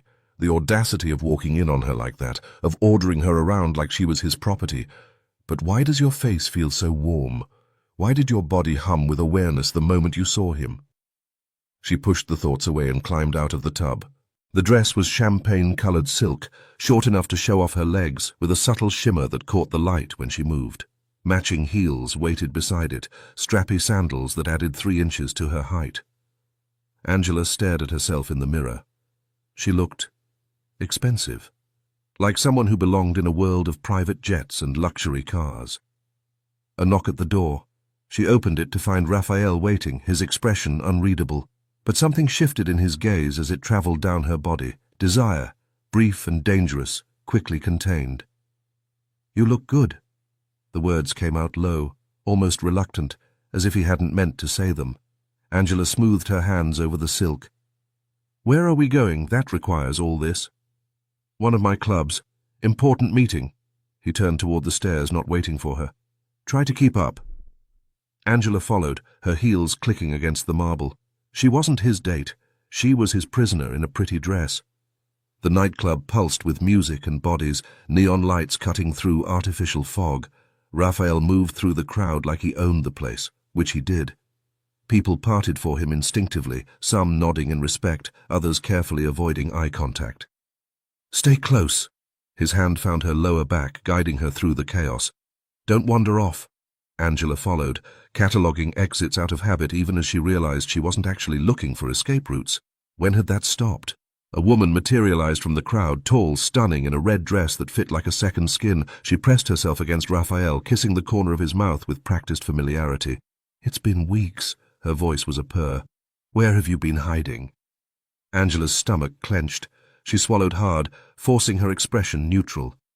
The woman's gaze slid to Angela, dismissive. Who's this? Your niece or something? Raphael's arm curved around Angela's waist, pulling her against his side. The warmth of his body seeped through the thin silk of her dress. She's with me, Valeria. Something cold flickered across Valeria's perfect features. Her lips pressed into a thin line before she forced a smile. How nice for you. She turned and disappeared into the crowd without another word. Angela tried to step away from Raphael's grip, but his arm tightened. Jealous? His breath was warm against her ear. In your dreams. His low laugh vibrated through her. She knew it was wrong. Her body didn't care. The private lounge upstairs was all leather and dark wood, insulated from the throbbing bass below. 3 men waited at a table, European, judging by their accents, with the sharp eyes of serious businessmen. Raphael shook hands, made introductions. Angela sat beside him, acutely aware of every time his thigh brushed against hers beneath the table. "Your clubs are impressive." The eldest of the 3, silver-haired, steel-eyed, leaned back in his chair. "But if we're investing, we'd want to see expansion. Perhaps a restaurant club hybrid, broader appeal, higher margins." Raphael's expression didn't change, but Angela felt him stiffen beside her. "This is my brand." His voice was quiet, dangerous. "I don't change concepts on demand. I already have restaurants. If you want a different product, find a different partner." The investor's eyebrow rose. He turned to Angela. "The young lady hasn't spoken all evening. Perhaps she has an opinion?" Angela's throat tightened. Butterflies rioted in her stomach. She glanced at Raphael. "She's not familiar with the club business." His tone was dismissive, final. The investor smiled thinly. "Humor me. Fresh perspectives can be valuable." Angela swallowed. Her palms grew slick with sweat, but something in the investor's expectant gaze pushed her forward. "I don't know much about clubs." She heard her own voice, steadier than she felt. "But I know people." She paused, gathering her thoughts. Raphael watched her like a choice. "People consume fast these days. They don't want to eat dinner and then wait for the same place to turn into a club." She hesitated, afraid she was overstepping. "They want separate experiences. Good food in one place, nightlife somewhere else." The investor leaned forward slightly. Angela took it as permission to continue. "Your customers are probably 20s to 40. That age group is impatient. They don't want everything bundled." Her voice wavered slightly. I mean, if this is a club, maybe it should just be a club, but with a clear identity. Are you for people who want to disappear into a crowd, or for regulars who want familiar faces after dinner?" She stopped, suddenly aware of how much she'd said. Heat crept up her neck. "Try to be both," she finished quietly, "and you end up being neither. But if you narrow it down, people stay loyal, and loyalty means the brand lasts." Silence filled the lounge. Monday morning found Angela in the restaurant kitchen again, but this time with a different task. The pastry chef had called in sick, and the dining room needed desserts for tonight's service. "Show me what you can do," the head chef had said, gesturing at the ingredients. "Something special." Angela's fingers twitched with anticipation. Finally, a real challenge. She worked in focused silence, building layers in individual glass cups. The bottom layer was bitter chocolate mixed with a hint of espresso, dark, intense, with just enough edge to make the tongue pause. The middle was rose-infused cream, delicate but not cloying, sweet enough to soothe but not enough to overwhelm. And on top, a paper-thin caramelized shell, golden and fragile, the kind that would shatter at the slightest pressure. Oscar watched from his usual post by the door, massive arms crossed. When Angela finished the last cup, he leaned forward, squinting at the layers like they contained state secrets. "Beautiful. Dangerous. Complicated." He nodded slowly. "Reminds me of Maria." Angela bit back a smile. "It's called The Woman in Love." Oscar's eyebrows shot up, that scarred face lighting up like a kid who'd solved a puzzle. "So I was right. It is about Maria. It's not about—" Angela shook her head. "Never mind. Why do you think it has that name?" She set down her spatula, studying her creation. "Because it looks strong on the surface, but the most fragile part is hidden inside." Oscar was quiet for a moment, then he shrugged and reached for one of the finished cups. "Don't even think about it." Angela swatted his hand away. "These are for paying customers." In the back office, Raphael was reviewing contracts when Oscar slipped through the door. "Boss!" The big man's voice held an unusual note of excitement. "That new dessert Angela made. Customers are going crazy. asking for seconds, thirds. One guy tried to buy the whole batch. Raphael didn't look up from his papers. And? It's called The Woman in Love. Oscar paused, clearly waiting for a reaction. She said it's because it looks strong on the outside, but the most fragile part is hidden inside. Raphael's pen stopped moving. For a long moment, he stared at the contract without seeing it. Then slowly, the corner of his mouth curved upward. Not his usual smirk, something softer, almost thoughtful. Interesting name. Oscar waited for more. Nothing came. Raphael returned to his paperwork as if the conversation had never happened. But as Oscar left, he could have sworn the boss was still smiling. Angela knew nothing of this exchange. The back office door was half open when Angela passed it an hour later. She'd been looking for Oscar. He'd vanished again, probably raiding the walk-in freezer, and had wandered too far into the administrative wing. She didn't mean to stop, didn't mean to look, but the voices made her freeze. Raphael sat behind a heavy desk, two men standing before him, rigid, waiting. The air in the room felt thick, dangerous, charged with something Angela couldn't name. You used my name. Raphael's voice was quiet, almost soft. He didn't raise his voice. He never needed to. Made promises I didn't authorize. The man on the left, younger, sweating, shook his head frantically. Mr. Mancini, I swear, I was just trying to... Raphael lifted one hand. The man fell silent instantly. You were trying to profit from my reputation without my permission. No raised voice, no threats, just fact, stated with the kind of certainty that made the air feel thin. Raphael lifted one finger, a small gesture, almost lazy. Two more men appeared from somewhere behind Angela. She hadn't even heard them approach. They flanked the sweating man, gripping his arms. Wait. The man's voice cracked. Please, I can explain. Raphael didn't blink. Take him. 3 words. That was all. The men dragged him out through a side door. No violence, no screaming. Just gone, like he'd never existed. Ice water flooded Angela's veins. Her stomach dropped, and she pressed her hand against the wall to steady herself. Her fingertips went numb, tingling with adrenaline she couldn't burn.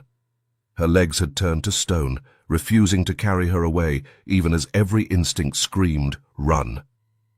The remaining man bowed his head and slipped out. The office emptied. And then Raphael looked up. Their eyes met through the half-open door. Angela's breathing stopped. She should move, should pretend she'd seen nothing, should...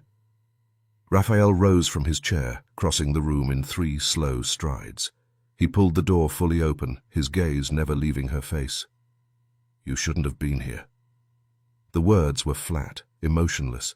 Angela couldn't tell if it was a statement or a threat. She swallowed hard, her throat dry as sand. But I was. Something crossed his features. Surprise, maybe, or respect. She couldn't read him, had never been able to read him, but she held his gaze anyway, refusing to look away, even as her hands trembled at her sides, silence stretched between them. Raphael stepped closer, close enough that she could smell his cologne, close enough that she had to tilt her head back to maintain eye contact. Were you scared? Angela's heart raced. She could lie, should lie. But somehow, with those pale eyes cutting through her, the truth was the only thing that would come out. Yes. He studied her, that unreadable expression fixed in place. But you're still here. Angela held his gaze. Her hands trembled. Her spine didn't. Yes. The word hung in the air, heavy, significant, a line crossed that couldn't be uncrossed. Raphael lifted his hand. His fingers brushed her cheek, tracing the curve of her jaw with unbearable gentleness. Angela's breath stuttered, warmth spreading through her despite the cold knot of fear still lodged in her chest. Then he pulled back. No kiss, no threat, no explanation, just that single touch, and then empty space where his hand had been. Go back to the kitchen, Angela. She went, cheeks burning, legs unsteady, skin still tingling where his fingers had traced her jaw. That night, alone in her room, Angela stared at the ceiling and tried to make sense of what she'd witnessed. If he could be that cold over someone using his name, Her thoughts circled endlessly. What would he do to me for my father's $10 million? The answer should have been obvious, should have terrified her into planning another escape, another desperate climb over garden walls. But he hasn't. The realization settled over her like a weight. He'd had every opportunity, every right by his own brutal logic, and yet here she was, fed, clothed, protected, making desserts in his kitchen instead of bleeding in some basement. Maybe he's waiting, she told herself. Maybe it's coming. But another voice, quieter and more dangerous, whispered something else entirely.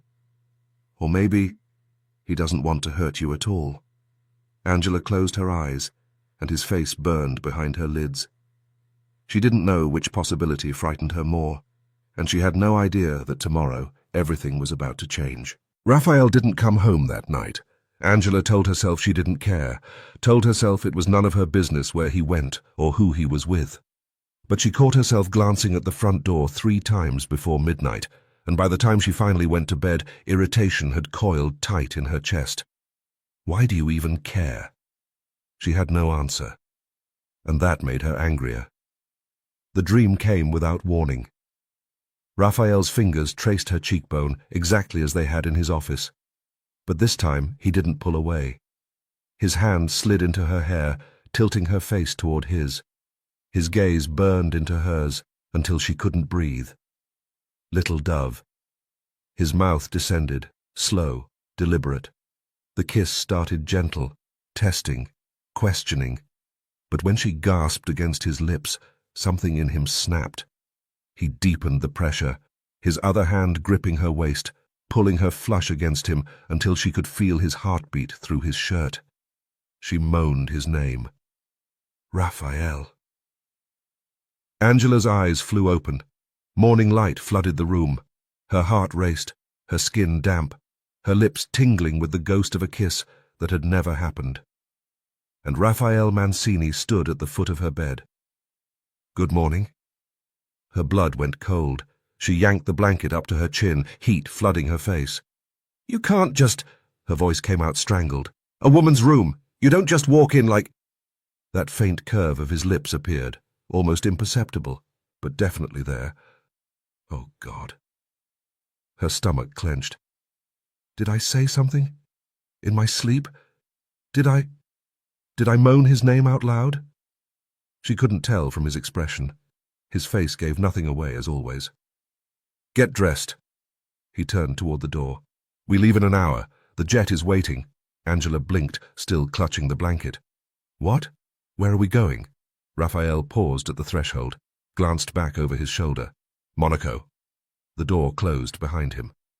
Angela sat frozen for a full 10 seconds before her brain caught up. Monaco? Never imagined she'd see anything beyond Charleston. Monaco. Her heart was still racing, but she wasn't sure if it was fear or excitement anymore. 1 hour later, Angela stood in the entrance hall with a small backpack slung over her shoulder. 2 leather suitcases waited by the door. Oscar leaned against the wall, arms crossed, watching Raphael give last-minute instructions to one of the guards. How many days are we gone? Angela asked, eyeing the luggage. 2 nights. Raphael checked his watch. The investors you met at the club were impressed, so you'll be accompanying me this time. He glanced at Oscar. Not him.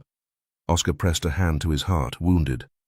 Boss, am I being put out to pasture here? Raphael's expression didn't change. You're staying to oversee the restaurant. Oscar's shoulders sagged dramatically. Sure. Restaurant, right. While you're drinking champagne in Monaco with a beautiful woman, no big deal, I'm fine. Angela bit back a smile. She nodded toward the suitcases. All this for 2 days? Raphael picked up the smaller of the 2, held it out to her. This one's yours. Clothes, accessories, and whatever beauty products women consider essential. Angela stared at it. The leather was buttery soft, probably worth more than her entire wardrobe. You packed for me? I planned ahead. He opened the front door, gesturing for her to walk through. I always do. The jet was exactly as she remembered, all cream leather and polished wood, but the memory it triggered was different now. 3 weeks ago, I was on this same plane, terrified and heartbroken. She'd been dragged from her wedding, sold by the man she thought loved her, flying toward a stranger who might kill her. Now I'm going to Monaco, and I'm excited. The realization unsettled her. How had everything shifted so fast? Raphael settled into the seat across from hers after takeoff, a glass of whiskey in hand. His white linen shirt was unbuttoned at the collar, sleeves rolled to his forearms, dark trousers, no tie. He looks like a magazine cover, Angela thought, then immediately wished she hadn't. She glanced down at her own outfit, ponytail, Converse, jeans. Next to him, she probably looked like a teenager visiting her rich uncle. Linda appeared with that same flirtatious smile, leaning closer to Raphael than strictly necessary. "Anything else, Mr. Mancini?" Angela rolled her eyes. Some things never change. She stared out the window. "An iced margarita for my guest." Raphael's voice was casual. "Easy on the tequila." Angela's head snapped back. "How do you know I drink margaritas?"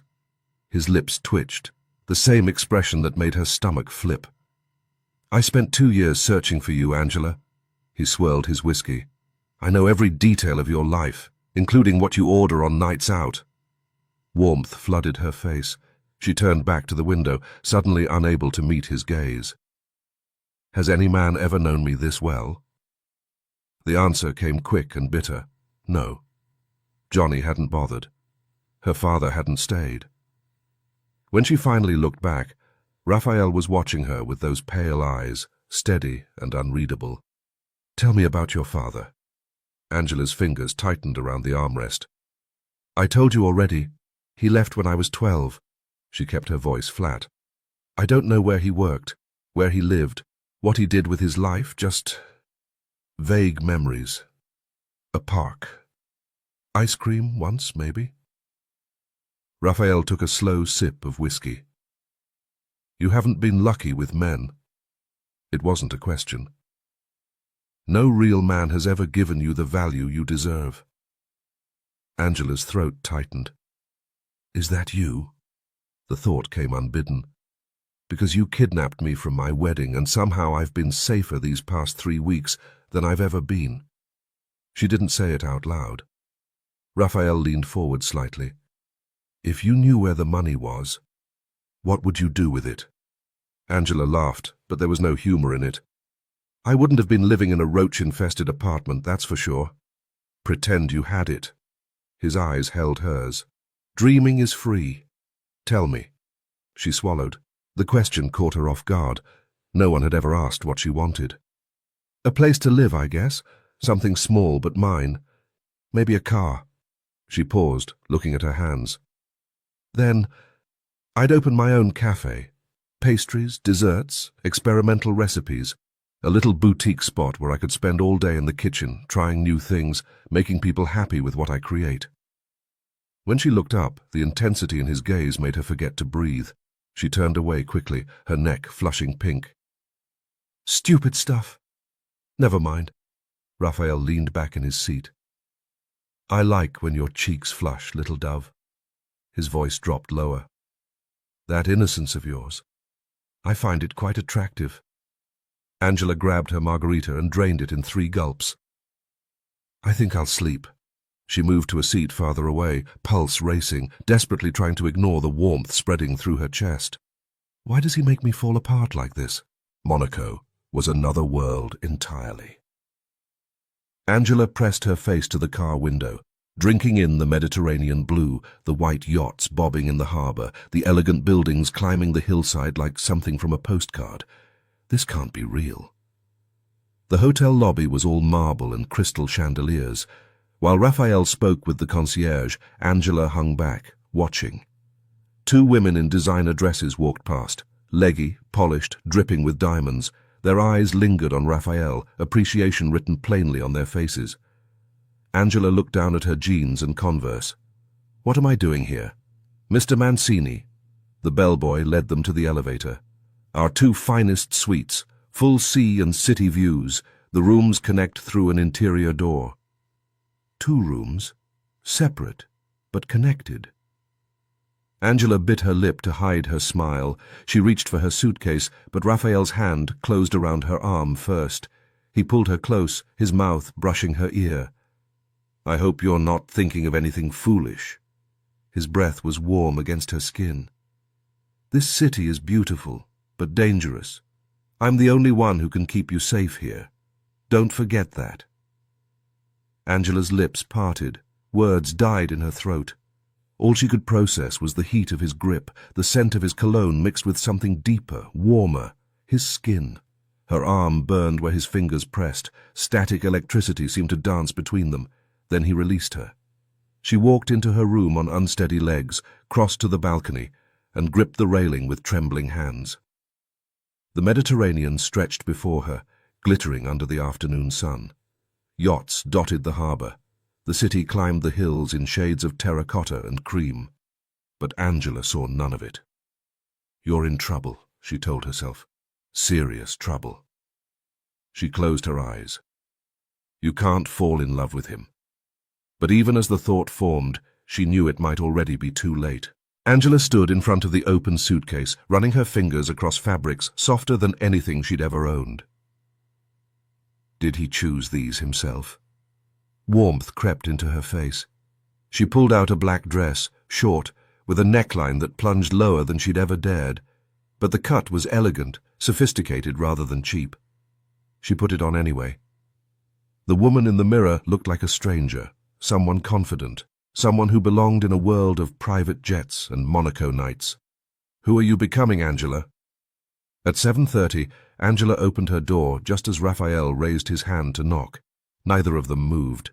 His gaze traveled down her body with deliberate slowness, the dress, the heels, the way the fabric clung to curves she usually kept hidden. He looked at her like a man holding himself back by a thread. "Beautiful little dove." The words came out low, almost reluctant, as if they'd escaped without permission. Angela crossed her arms. "I don't like when you call me that. It makes me feel weak." She stepped past him toward the elevator, heels clicking against marble. Raphael fell into step beside her, close enough that his scent wrapped around her, and her thoughts scattered. The elevator doors slid closed, sealing them in polished metal and silence. "Not because you're weak."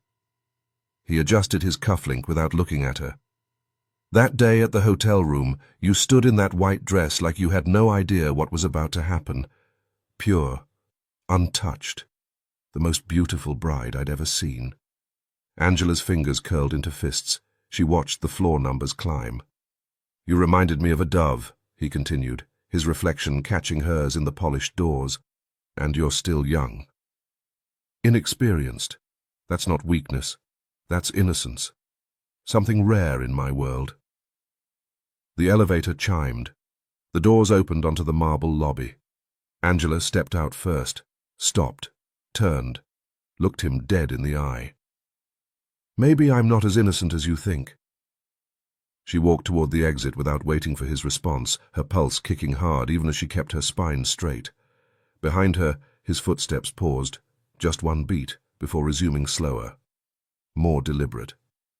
She didn't need to look back to know he was smiling. The restaurant was everything Monaco promised, elegant, expensive, exclusive.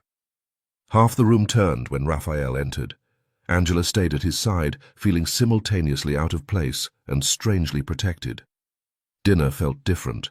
Not captor and captive, not mafia boss and hostage, something else entirely. They talked about food. Angela analyzed each dish, guessing at techniques and ingredients. Raphael listened with genuine interest, asking questions, laughing when she got defensive about her opinions. The wine went down too easily, but it wasn't the alcohol making her dizzy. It was him, the way he leaned forward when she spoke, the way his fingers brushed hers when he passed the bread, the careful distance he maintained, close enough to feel intimate, far enough to leave her wanting more. This feels like a date. The realization should have terrified her. It didn't. The club was dark and loud. Strobing lights painted everything in shades of blue and purple, and the bass vibrated through Angela's chest like a second heartbeat. Raphael guided her through the crowd with a hand on her lower back. "I need to take this meeting alone." He nodded toward a private area. "Stay where I can see you." Angela raised an eyebrow. "I'm not a child." His eyes dropped briefly to her neckline before returning to her face. "No." His voice dropped. "You're not." Then he was gone. Angela ordered a margarita, then a second. She watched him from across the room, cataloguing details she had no business noticing. Why can't I stop looking at him? I should hate him. I should be plotting escape. But another voice whispered back, "Johnny took money to hand you over. You could be married right now to a cheater who spent your money and sold you out the first chance he got. Your first time would have been with someone who saw you as a transaction. Raphael taking you from that altar. Maybe it wasn't a kidnapping. Maybe it was something else. Come dance with me." Angela turned. A man had slid onto the stool beside her. Expensive watch, smile that didn't reach his eyes. His hand landed on her waist before she could react. Her body went rigid. "I said no." She shoved against his chest. "My boyfriend is here, and if you don't want trouble, walk away." The man laughed, grip tightening. "You're alone. If you had a boyfriend, he'd be—" "Get your hands off her." The voice came from behind them, low, quiet, lethal. The man's face went white. His hand dropped like her skin had burned him, and he stumbled backward, nearly falling in his haste to escape. Raphael stepped into view. His expression was calm, too calm, the kind of calm she'd seen before he'd ordered a man dragged away. "You have 3 seconds to leave this club." His voice didn't rise above a murmur. "Because in about 10, I'm going to break every finger you touched her with." The man was gone before Raphael finished speaking. Raphael turned to Angela. His eyes swept over her, checking for damage, and something in her chest loosened at the concern beneath the cold fury. He reached past her and set her glass aside with deliberate finality. "My boyfriend is here." The corner of his mouth curved. Interesting choice of words. Color rose in her cheeks. She looked down. "I just said that to make him leave." "Did you?" The question hung between them. Angela couldn't answer, couldn't look away from that gaze that seemed to see straight through her. Raphael extended his hand. "I shouldn't have left you alone looking like this." His eyes swept over her one more time. "Men will keep trying their luck." Angela hesitated only a moment before placing her hand in his. His fingers closed around hers, warm, firm, certain. He led her through the crowd, past the bar, past the dance floor, out into the Monaco night where the Mediterranean breeze cooled her burning skin. Neither of them spoke, but he didn't let go of her hand, and Angela didn't pull away. The breeze had turned cool by the time they reached Port Hercule, Monaco's lights reflected in the dark water like scattered diamonds. Angela shivered. Before she could cross her arms, Raphael shrugged off his jacket and draped it over her shoulders. The fabric was still warm from his body, saturated with his scent. They walked in silence before the question she'd been swallowing finally clawed its way out. "How long are you going to keep me?" Raphael's stride didn't falter, but she saw the muscle in his jaw tighten. "I don't know anything about the money my father supposedly stole." Her voice came out steadier than she felt. "I've told you this. What exactly do you expect from me?" He stopped walking. For a long moment, he stood motionless, staring out at the water. Then he turned, and that cold gaze found hers with an intensity that made her lungs lock. "I don't keep anyone close without reason, Angela." His voice was quiet, measured. "In my world, betrayal doesn't just cost money, it threatens power. When your father stole from me, I didn't just lose $10 million. My reputation was damaged." He stepped closer, close enough that she had to tilt her head back to maintain eye contact. "And in my world, when a father sins, that sin binds his family." Angela looked away, blinking rapidly. Her throat tightened until she could barely force words through it. "I shouldn't have to pay for what he did." Her voice cracked. "I'm not a thief." Raphael reached out and caught her chin, tilting her face back toward his. The touch was gentle, but there was nothing soft about the look in his eyes. "If you know where my money is and you're staying silent," his thumb brushed along her jaw, "then silence is theft too. I haven't been harsh with you because your innocence stops me, but don't mistake patience for weakness." The wind caught her hair, blowing strands across her lips. Raphael lifted his free hand and tucked them back, his fingers lingering. "You're here because I like having you around." The admission seemed to cost him something. "But that's not enough to let you go." Angela's eyes burned, but her voice came out sharp. "I don't know anything. You can't keep me forever." That familiar half-smile curved his mouth, the one that made her want to slap him and kiss him in equal measure. "I can keep you wherever I want, for as long as I want." He resumed walking, hands sliding into his pockets. "By my side, in my restaurant, in my house. Maybe I'll arrange a marriage for you. One of my younger men, your choice, of course. I wouldn't want you to think I'm unreasonable." The corner of his mouth twitched, barely suppressing something close to laughter. Angela froze mid-step, her insides twisted. "What?" The word came out strangled. "You'd marry me off to someone?" Raphael glanced back, something almost playful in his expression. "You're young, beautiful. Eventually you'll have needs. I can't keep you locked away like a nun forever." His eyes dropped briefly to her body, then back to her face. "Though you've managed to save yourself this long." Angela's fists clenched. Color burned her face. "That's disgusting." Raphael turned fully, stepping closer with his hands still in his pockets. "No." His voice dropped lower, rougher. "That's reality." His gaze traveled from her eyes to her lips and stayed there one beat too long. "I don't force anyone, Angela. The ones who come to me come on their own." He stepped back, turning toward the hotel. "I won't force you into anyone's bed." He glanced over his shoulder. "You'll walk into one yourself. The only question is, whose?" The elevator ride was silent.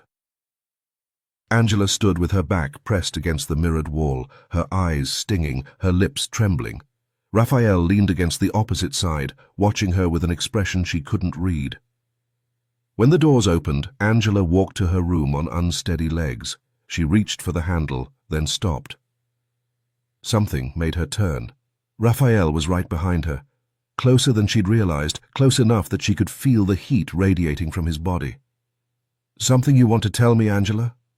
She opened her mouth, closed it. Her mind went blank. "I just—" He moved, one arm braced against the wall beside her head, caging her between his body and the door. He leaned in, his breath warm against her ear. "I'm listening." His voice was barely above a whisper. "Whatever you want to say. Now's the time." Angela's abs tightened. Her chest rose and fell in shallow bursts. This man made breathing impossible with nothing but proximity, but she would never surrender, not to his threats, not to his body. "I hate you."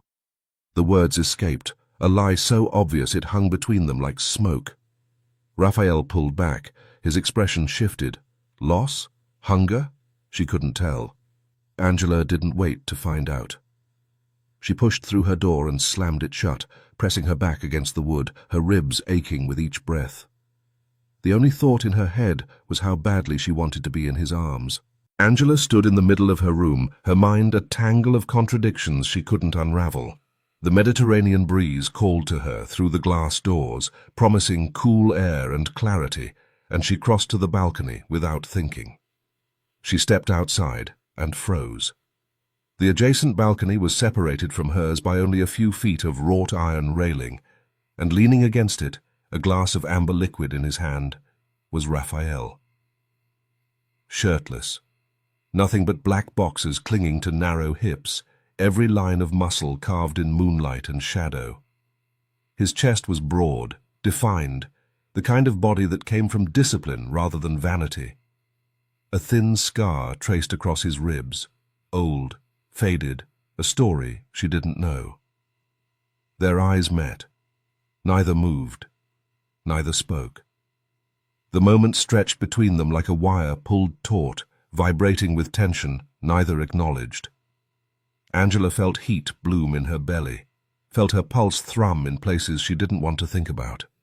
His gaze traveled over her slowly, the black dress still clinging to her curves, the bare shoulders, the flush she couldn't hide, and something dark flickered in those pale eyes. She retreated. The glass door slid shut behind her, and Angela pressed her back against it, her chest rising and falling too fast. Her skin felt too tight, too sensitive, like every nerve ending had been set on fire by nothing more than a look. "Think, Angela. Think." She began to pace, her bare feet silent on the cool marble. "You need to decide what you're going to do. How can you let him affect you like this? He's your captor, the man holding your future hostage." She sank onto the edge of the bed, pressing her palms against her eyes. Tell him the truth. Give him what he wants and walk away free. But even as the thought formed, she knew it wasn't that simple. Raphael Mancini didn't let things go. Not money, not grudges, not people who interested him. Would he even let you leave? Angela opened her eyes, drew a long breath, and released it slowly. Or, the thought crept in like smoke through a crack in the door. Take control. Make the choice yourself. Don't let him dictate the terms of your surrender, if you're going to surrender at all. She stood, crossed to the mirror, and studied her reflection. Wild hair from the evening's humidity, flushed cheeks, eyes that held something she barely recognized, determination maybe, or desire she'd stopped trying to deny. She smoothed her hair back with trembling fingers. Whatever happens next has to be my decision, my plan, my terms. Her gaze drifted to the connecting door between their rooms. She'd noticed it earlier but hadn't given it much thought. Now it seemed to pulse with possibility, with danger, with everything she was trying not to want. Angela walked toward it. Her fingers found the handle and she paused, biting her lower lip hard enough to hurt. Her heart hammered against her ribs like it was trying to escape. "Angela Fiore," she whispered the words to herself, barely audible. "No one decides your future. No one controls your life. You choose where it goes from here." A slow smile curved her lips, small, secret, defiant.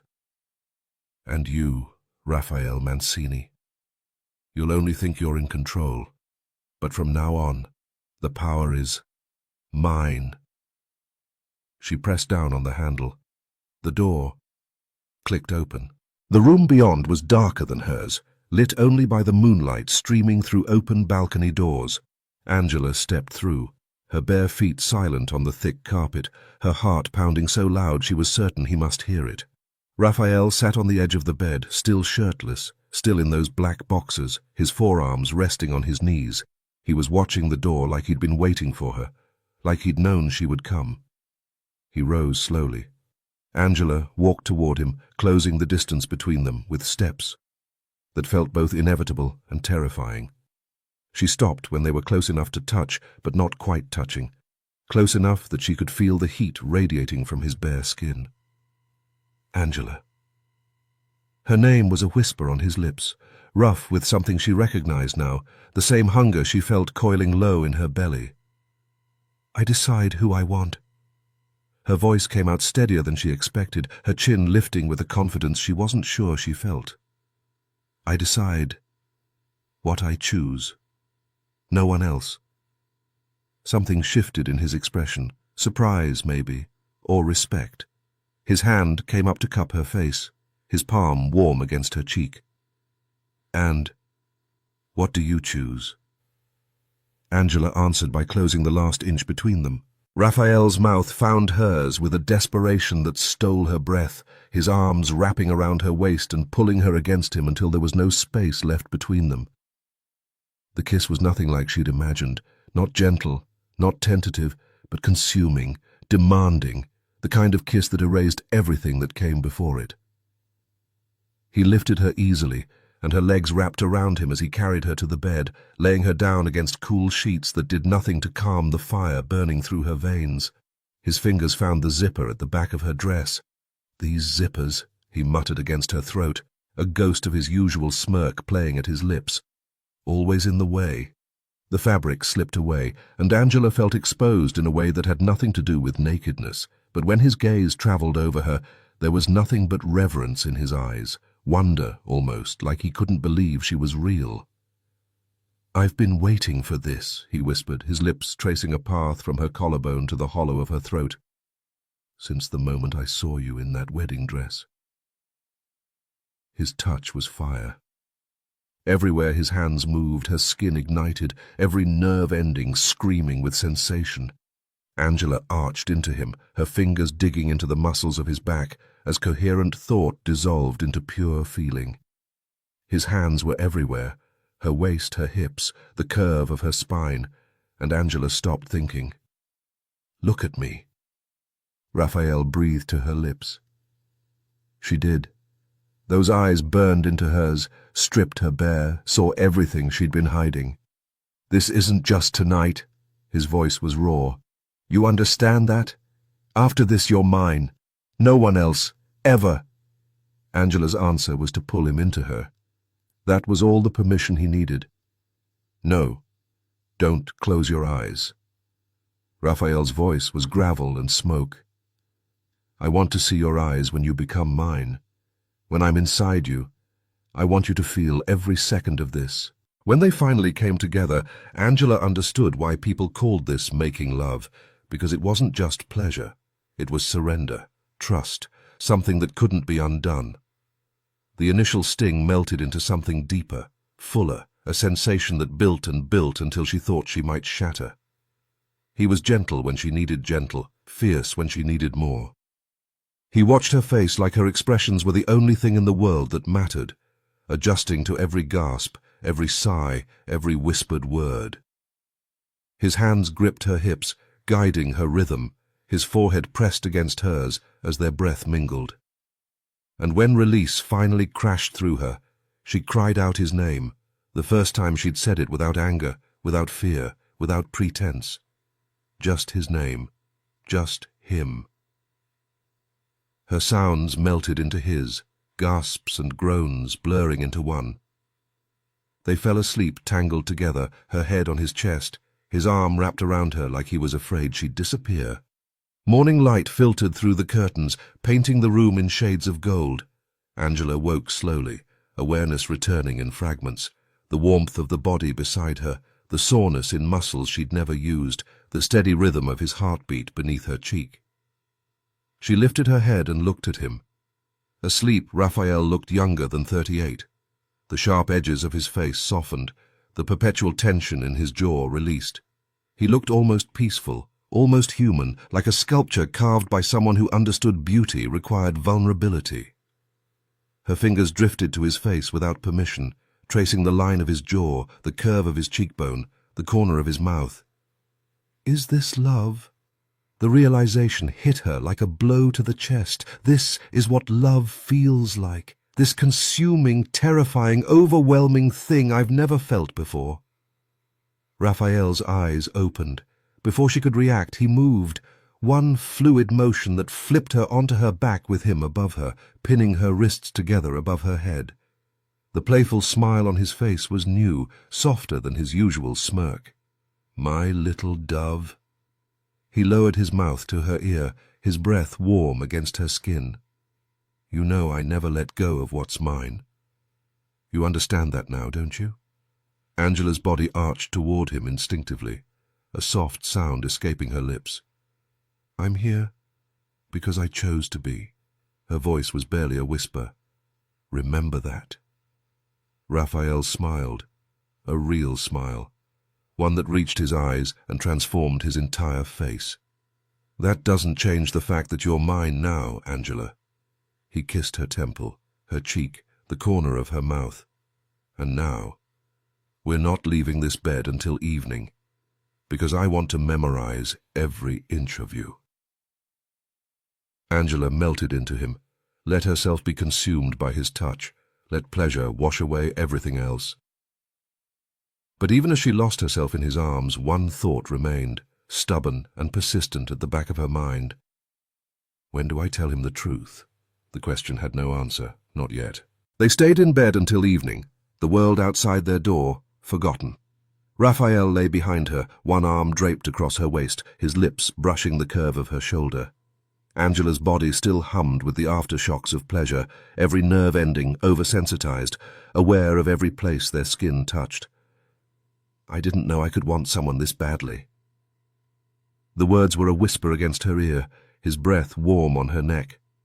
Angela turned in his arms to face him, her fingers tracing idle patterns on his chest.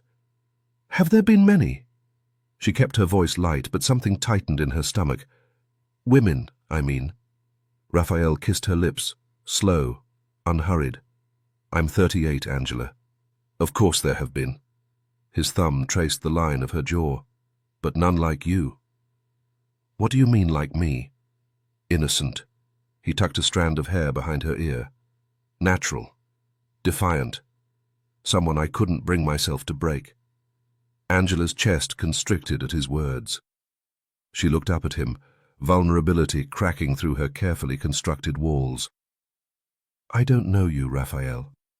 Her voice came out smaller than she intended. "That scares me." He gathered her closer, his hand smoothing down her hair in a gesture so tender it made her throat ache. "I won't let anyone hurt you, little dove." Angela searched his eyes, those pale blue depths that revealed nothing and everything at once. "Even yourself?" Raphael went still. For several heartbeats, he simply looked at her, something shifting behind his gaze that she couldn't name. Then he kissed her, deep, consuming, his answer pressed against her lips. "Even myself." The restaurant was all glass and candlelight, perched on a cliff overlooking the Mediterranean. Monaco's elite filled the tables around them, diamonds glittering, laughter polished and practiced. Raphael's hand found hers as they walked through the entrance, his fingers interlacing with hers like it was the most natural thing in the world. Angela's mind raced even as her body leaned into his warmth. "What is this? What are we?" She felt special beside him, more special than she'd ever felt with anyone. Part of her still feared him, still remembered the cold authority in his voice when he'd ordered men dragged away. But another part, growing louder by the hour, craved his touch like oxygen. The investors rose to greet them with warm words and polished smiles. Julian kissed her cheek with genuine warmth. "Angela, lovely to see you again. You made quite the impression in New York." The table was lively, champagne flowing, business talk mingling with gossip about Monaco's social scene. Women at adjacent tables kept glancing at Raphael, their interest obvious, and Sophie, Julian's wife, leaned toward him more than once with her décolletage on display. But Raphael's eyes never strayed from Angela. His hand remained on her waist, her thigh, her shoulder, constant, claiming, present. He didn't spare the other women a single glance. "He sees only me." The realization warmed something deep in her chest. "This man values me." "Raphael, your girlfriend is awfully quiet." Sophie's voice cut through the chatter, her smile sharp as glass. "But she's very lovely. You chose well." She turned to Angela, her tone softening just a touch, condescending, honeyed. "Sweetheart, I hope all this technical talk isn't boring you." Angela straightened in her chair. She returned the smile, but hers was cool, deliberate. "Actually, not at all." Her voice was calm, measured. "I'm listening with interest. And if anyone asked for my opinion, I'd give it. I just chose not to interrupt. This is Raphael's territory." She paused, holding Sophie's gaze without flinching. "And your comment about me being chosen is interesting." The table seemed to hold its breath. "Do you believe women wait to be chosen? Or did you say that because I'm younger?" Sophie's perfectly painted lips parted, but no words came. "Because from where I'm standing," Angela added, her voice steady, unshaken, "if a woman doesn't choose first, no man gets to claim he's done the choosing." Silence settled over the table like a velvet curtain falling. Angela felt Raphael's gaze on her, sharp, assessing. She glanced at him and caught it, that familiar hint of a smile touching the corner of his mouth, his eyes narrowed with something that looked dangerously close to admiration. It gave her courage. Julian chuckled, breaking the tension. "She has a point, Sophie." He raised his glass toward Angela. "And truthfully, this young woman is the reason we're all sitting here. Her idea in New York convinced me this partnership was worth pursuing." Raphael lifted Angela's hand from the table and brought it to his lips, pressing a kiss to her knuckles while his eyes held hers. "Angela is a cook." Pride colored his words. "And an exceptional one. She will be a chef soon." Julian's interest visibly increased. "Is that so? We're opening several restaurants in the coming year. Perhaps we could discuss working together." "We'll be competitors in that arena, Julian." Raphael's voice was polite, but firm, his gaze cutting to the older man with unmistakable warning. "And I don't intend to lose my girlfriend to the competition." Angela's cheeks flushed hot. "He called me his girlfriend. His, not his prisoner, not his hostage. His girlfriend. But is there a difference with a man like Raphael?" Later that night, in his room, the city lights glittering through the floor-to-ceiling windows, Angela straddled his lap as his hands roamed her bare skin. "I was proud of you tonight." His voice was rough, his breath uneven against her neck. "The way you handled that woman. Quick, sharp. You put her right in her place." Angela smiled, rolling her hips in a way that made his jaw clench. "She deserved it. That line about choosing—" He pulled her closer, his mouth finding the hollow of her throat. "I never looked at it that way before." Angela tangled her fingers in his hair, tilting his face up to meet her eyes. "You may have taken me, Raphael." Her voice dropped to a whisper. "But I'm the one who opened that door. I'm the one who walked into your room. Don't forget that." Something dark and hungry flared in his gaze. In one fluid motion, he flipped her onto her back, pinning her beneath him. His mouth traced down her body, pausing at her breasts, and he looked up at her through hooded eyes. "Maybe you're not as naive as I thought, little dove." Angela arched into his touch, a moan escaping her lips as pleasure sparked through every nerve. "I'm not," she thought, even as coherent thought began to dissolve, "and you have no idea what I'm capable of." But that truth could wait. Tonight, there was only this, only him, only the fire consuming them both. The private jet cut through the clouds, Monaco falling away behind them.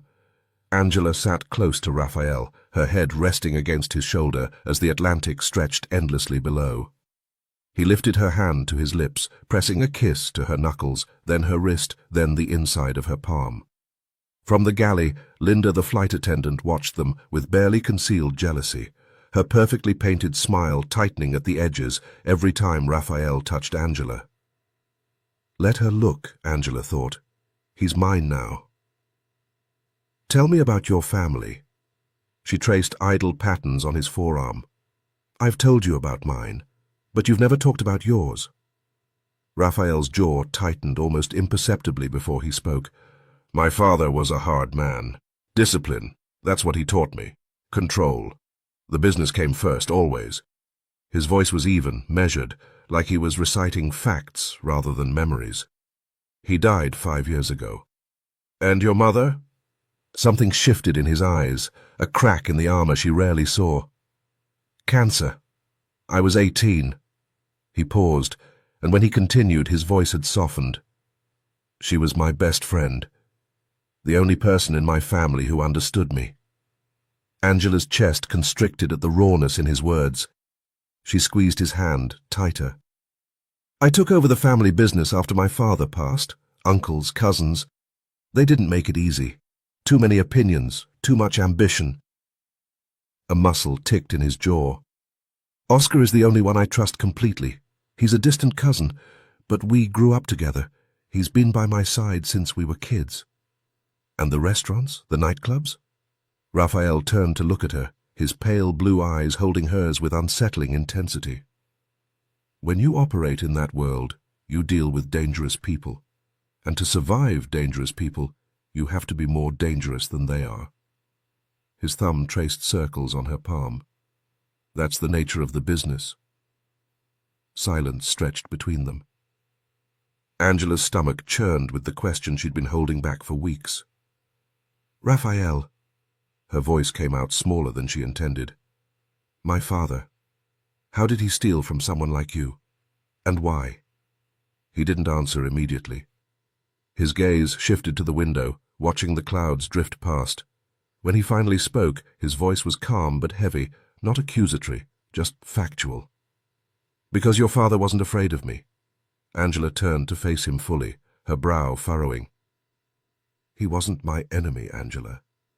Raphael's eyes found hers again. "He was by my side. He stole from the inside." The words landed like a physical blow. Ice water flooded her veins. "Men like your father don't steal out of greed," Raphael continued, his tone almost clinical. "They steal out of panic, out of desperation, out of a need to save someone they love." Angela's throat tightened around unshed tears. "But understand this," his voice dropped, carrying the weight of absolute truth. "Even if he did it to save you, in my world, that's still betrayal." Her eyes stung. She looked away, unable to hold his gaze. Raphael's voice softened unexpectedly. "But that doesn't make you guilty." She turned back, startled by the gentleness in his tone. "You weren't part of that chain," he said. "You didn't touch that money. As long as that's true, you're innocent." He paused, something unreadable passing through his expression. "Your father kept you ignorant on purpose, because if you'd known, you wouldn't have survived." Angela swallowed hard, pressure building behind her eyes. "Stealing that money was easy," Raphael added quietly. "What was hard was not touching it for 2 years." He watched her with something that looked almost like respect. "That's why you're still here. Either you had no idea the money existed, or you knew and chose not to use it." Tears blurred her vision. Her voice cracked when she spoke. "Is that the only reason I'm still here?" Raphael reached out, tilting her chin up with gentle fingers, forcing her to meet his eyes. "And because I love you, Angela Fiore." His voice was rough, stripped bare of its usual control. "Despite who your father was. Despite everything." A tear slipped down her cheek. He wiped it away with his thumb. When they pulled up to the estate, Maria opened the front door with wide eyes. She glanced at Oscar in the garden, gesturing subtly toward the couple walking up the path. "Something's different about them," she murmured when Oscar approached. He bit into his sandwich, watching Raphael's hand rest possessively on the small of Angela's back. "Resisting Raphael is hard," he said with a knowing grin. Then he slid a sideways glance at Maria. "Just like resisting me is hard." Maria rolled her eyes and walked back toward the kitchen without a word. Oscar sighed. "One day, Maria. One day." The week that followed felt like a dream Angela was afraid to wake from. She worked in Raphael's restaurant every day, developing the pastry menu, her hands covered in flour and sugar. For the first time in her life, her work felt like art, valued, respected, important. Raphael moved her things into his bedroom. The massive walk-in closet now held her clothes alongside his, plus dozens of new pieces he'd bought for her. That night, he carried her across the threshold like a bride, his lips brushing her ear as he whispered, "This is our room now. I don't want you even one door away. We sleep together, every night." Warmth bloomed in her chest like sunrise. He gave her a phone, her own, unrestricted. She called Miranda immediately. "Angie!" Miranda's voice crackled with relief. "Where the hell have you been? Everyone in Charleston is losing their minds." "I'm okay," Angela smiled, leaning against the window. "I'm with Raphael. I'm safe. I'm happy." Miranda paused for a second. "The man who took you from your wedding?" "He didn't take me, Miranda. He saved me. I'll tell you later." Angela's voice steadied. "Tell my boss I'm sorry, but I'm living in New York now." In the garden the next afternoon, Oscar sat beside Angela on the stone bench, his shoulders slumped in defeat. "I'm trying to lose weight for her," he muttered, staring at the sandwich in his hands. "I know I'm ugly. A beautiful woman like Maria. What would she want with me?" Angela swatted his arm, unable to suppress a smile. "Oscar, I think Maria likes you. She's just playing hard to get." She raised an eyebrow. "And let's be honest, you're not actually dieting. You just like saying the word. Meanwhile, your hands are full of sandwiches and pastries." Oscar looked down at his sandwich, then back at Angela. "Valid point. Go tell her how you feel. Stop hovering around her and just be direct." He considered this for a long moment, then nodded with newfound determination. That evening, Angela found Raphael in his study, the blue glow of his computer illuminating his sharp features. "Come here, little dove." He pushed back from the desk, holding out his hand. "It's been 2 hours since I've seen you. I missed you." She went to him, her fingers threading through his dark hair as he pulled her onto his lap. "Raphael." She hesitated, searching for the right words. "I need to go to Charleston." He studied her face for a moment, then nodded. "Then I'll take you myself. We'll fly out, get your things, let you see your friends." His hand traced up her spine. "And then we'll come home." Home. The word settled into her bones like it belonged there. 2 days later, the private jet touched down in Charleston. Angela's heart raced as familiar streets rolled past the car window. She'd been gone almost a month, but it felt like a lifetime. Strange how this city that had always been home now felt like someone else's memory. Outside her apartment building, Raphael stopped the Mercedes, but made no move to get out. "You're not coming up?" He shook his head. "Take as much time as you need. This is your space. I'll wait here."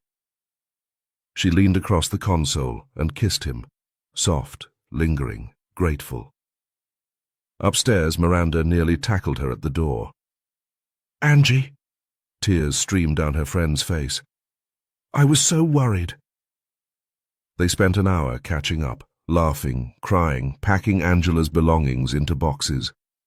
Every few minutes, Angela found herself drifting to the window, watching Raphael's car parked down the street. "Girl," Miranda's voice was knowing, "you're in love with him." Angela turned, heat rising to her cheeks.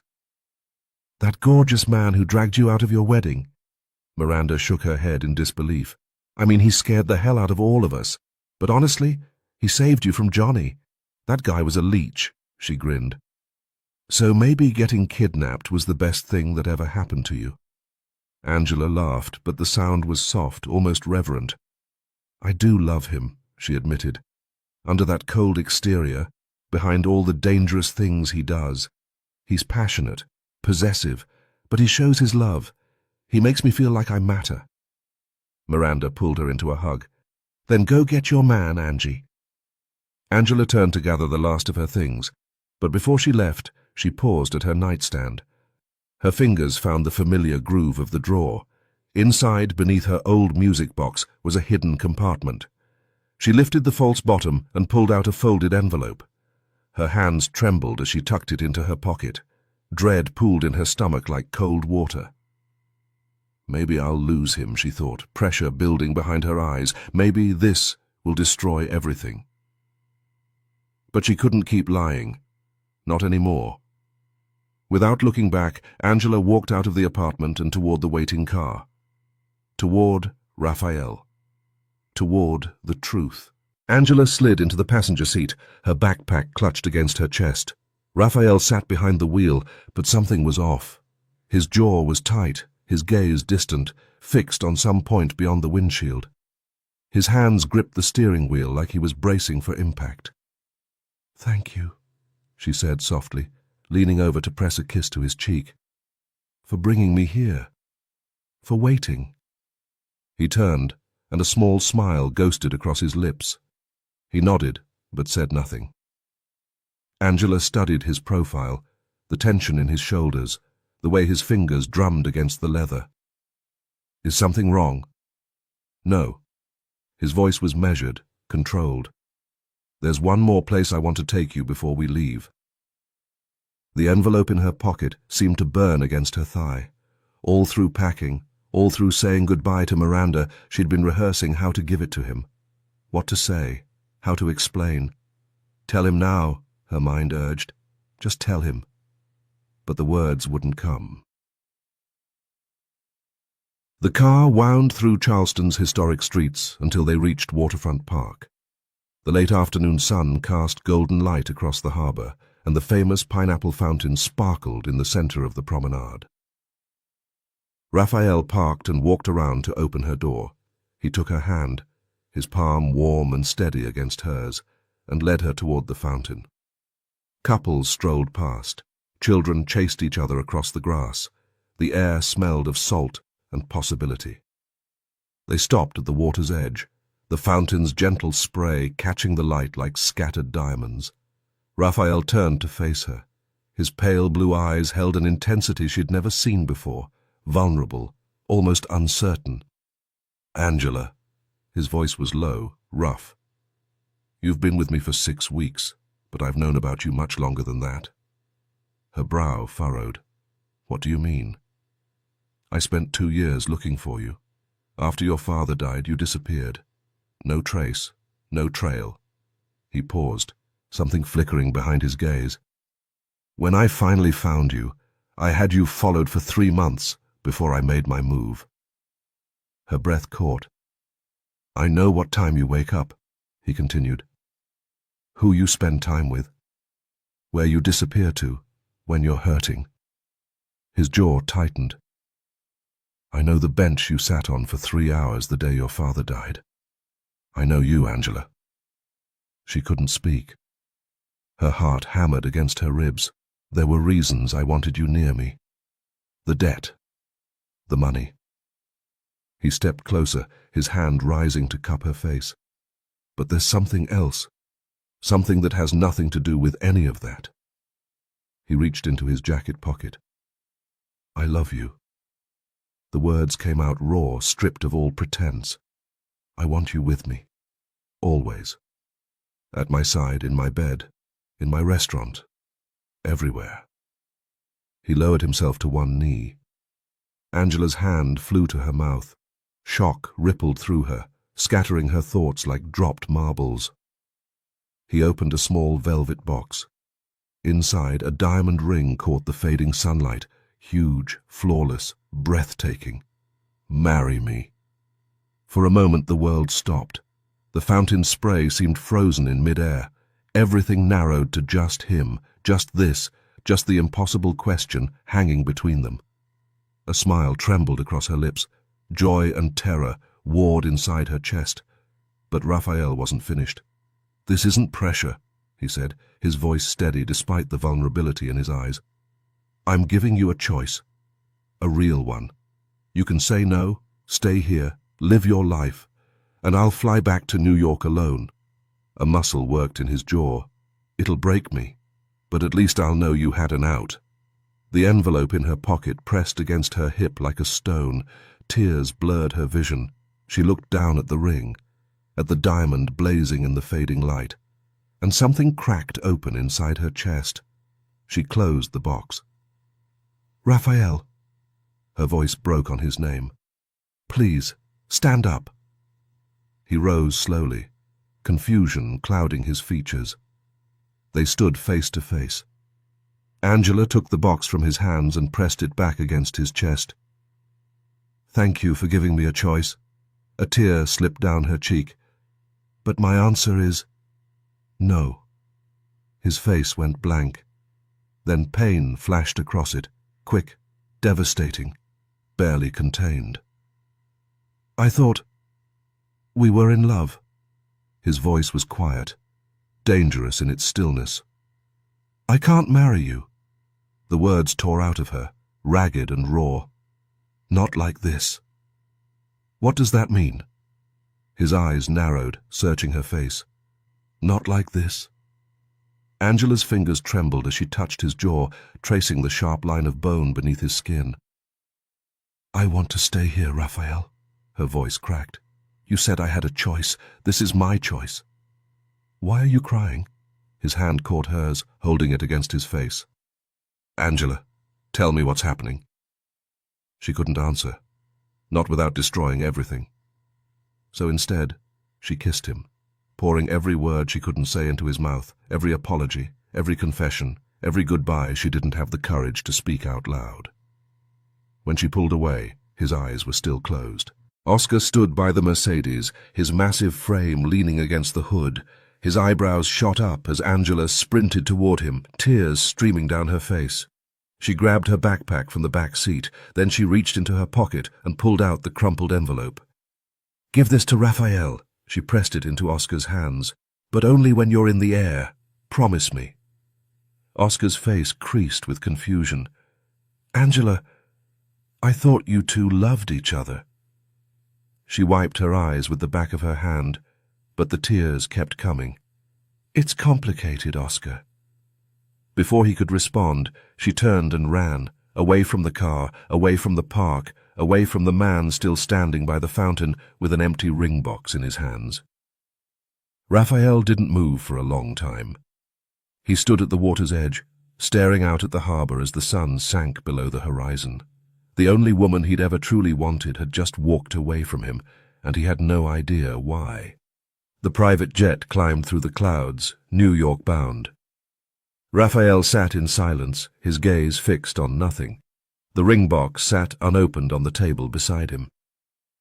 Oscar approached, his footsteps heavy on the cabin floor. "Boss?" He held out the crumpled envelope. "I promised Angela I'd give this to you once we were airborne." Raphael took it without a word. The paper was worn, creased from being folded and refolded too many times. Inside he found two things, a small flash drive and a handwritten letter. He unfolded the paper. The handwriting was shaky, unfamiliar, not Angela's. "Angela, my beautiful girl, if you're reading this, I'm already gone. I neglected you for years, on purpose. Men in my line of work don't get to have families. I kept you and your mother at arm's length to keep you safe. If I'd stayed close, you would have been a target. On the flash drive, you'll find a bank account in the Cayman Islands. It's in your name, more money than you'd ever need. You know this money isn't clean, but I'm leaving it to you because I need to know you'll be okay when I'm gone. I can't tell you what to do with it. I can only tell you this. If you dig into where it came from, people will come for you. If you don't touch it, maybe you'll be safe. If you do touch it, the consequences are yours to decide. I'm not asking you to forgive me. Just live a better life than I did." Raphael closed his eyes. "Little dove," he murmured, the words barely a whisper. "You knew all along." A small, painful smile curved his lips. She hadn't run because she didn't love him. She'd run because she did. Thank you so much for watching part 1 of Angela and Raphael's story. Part 1 ends here, but the story, it's just beginning. In part 2, Raphael discovers what Angela has been hiding for 2 years.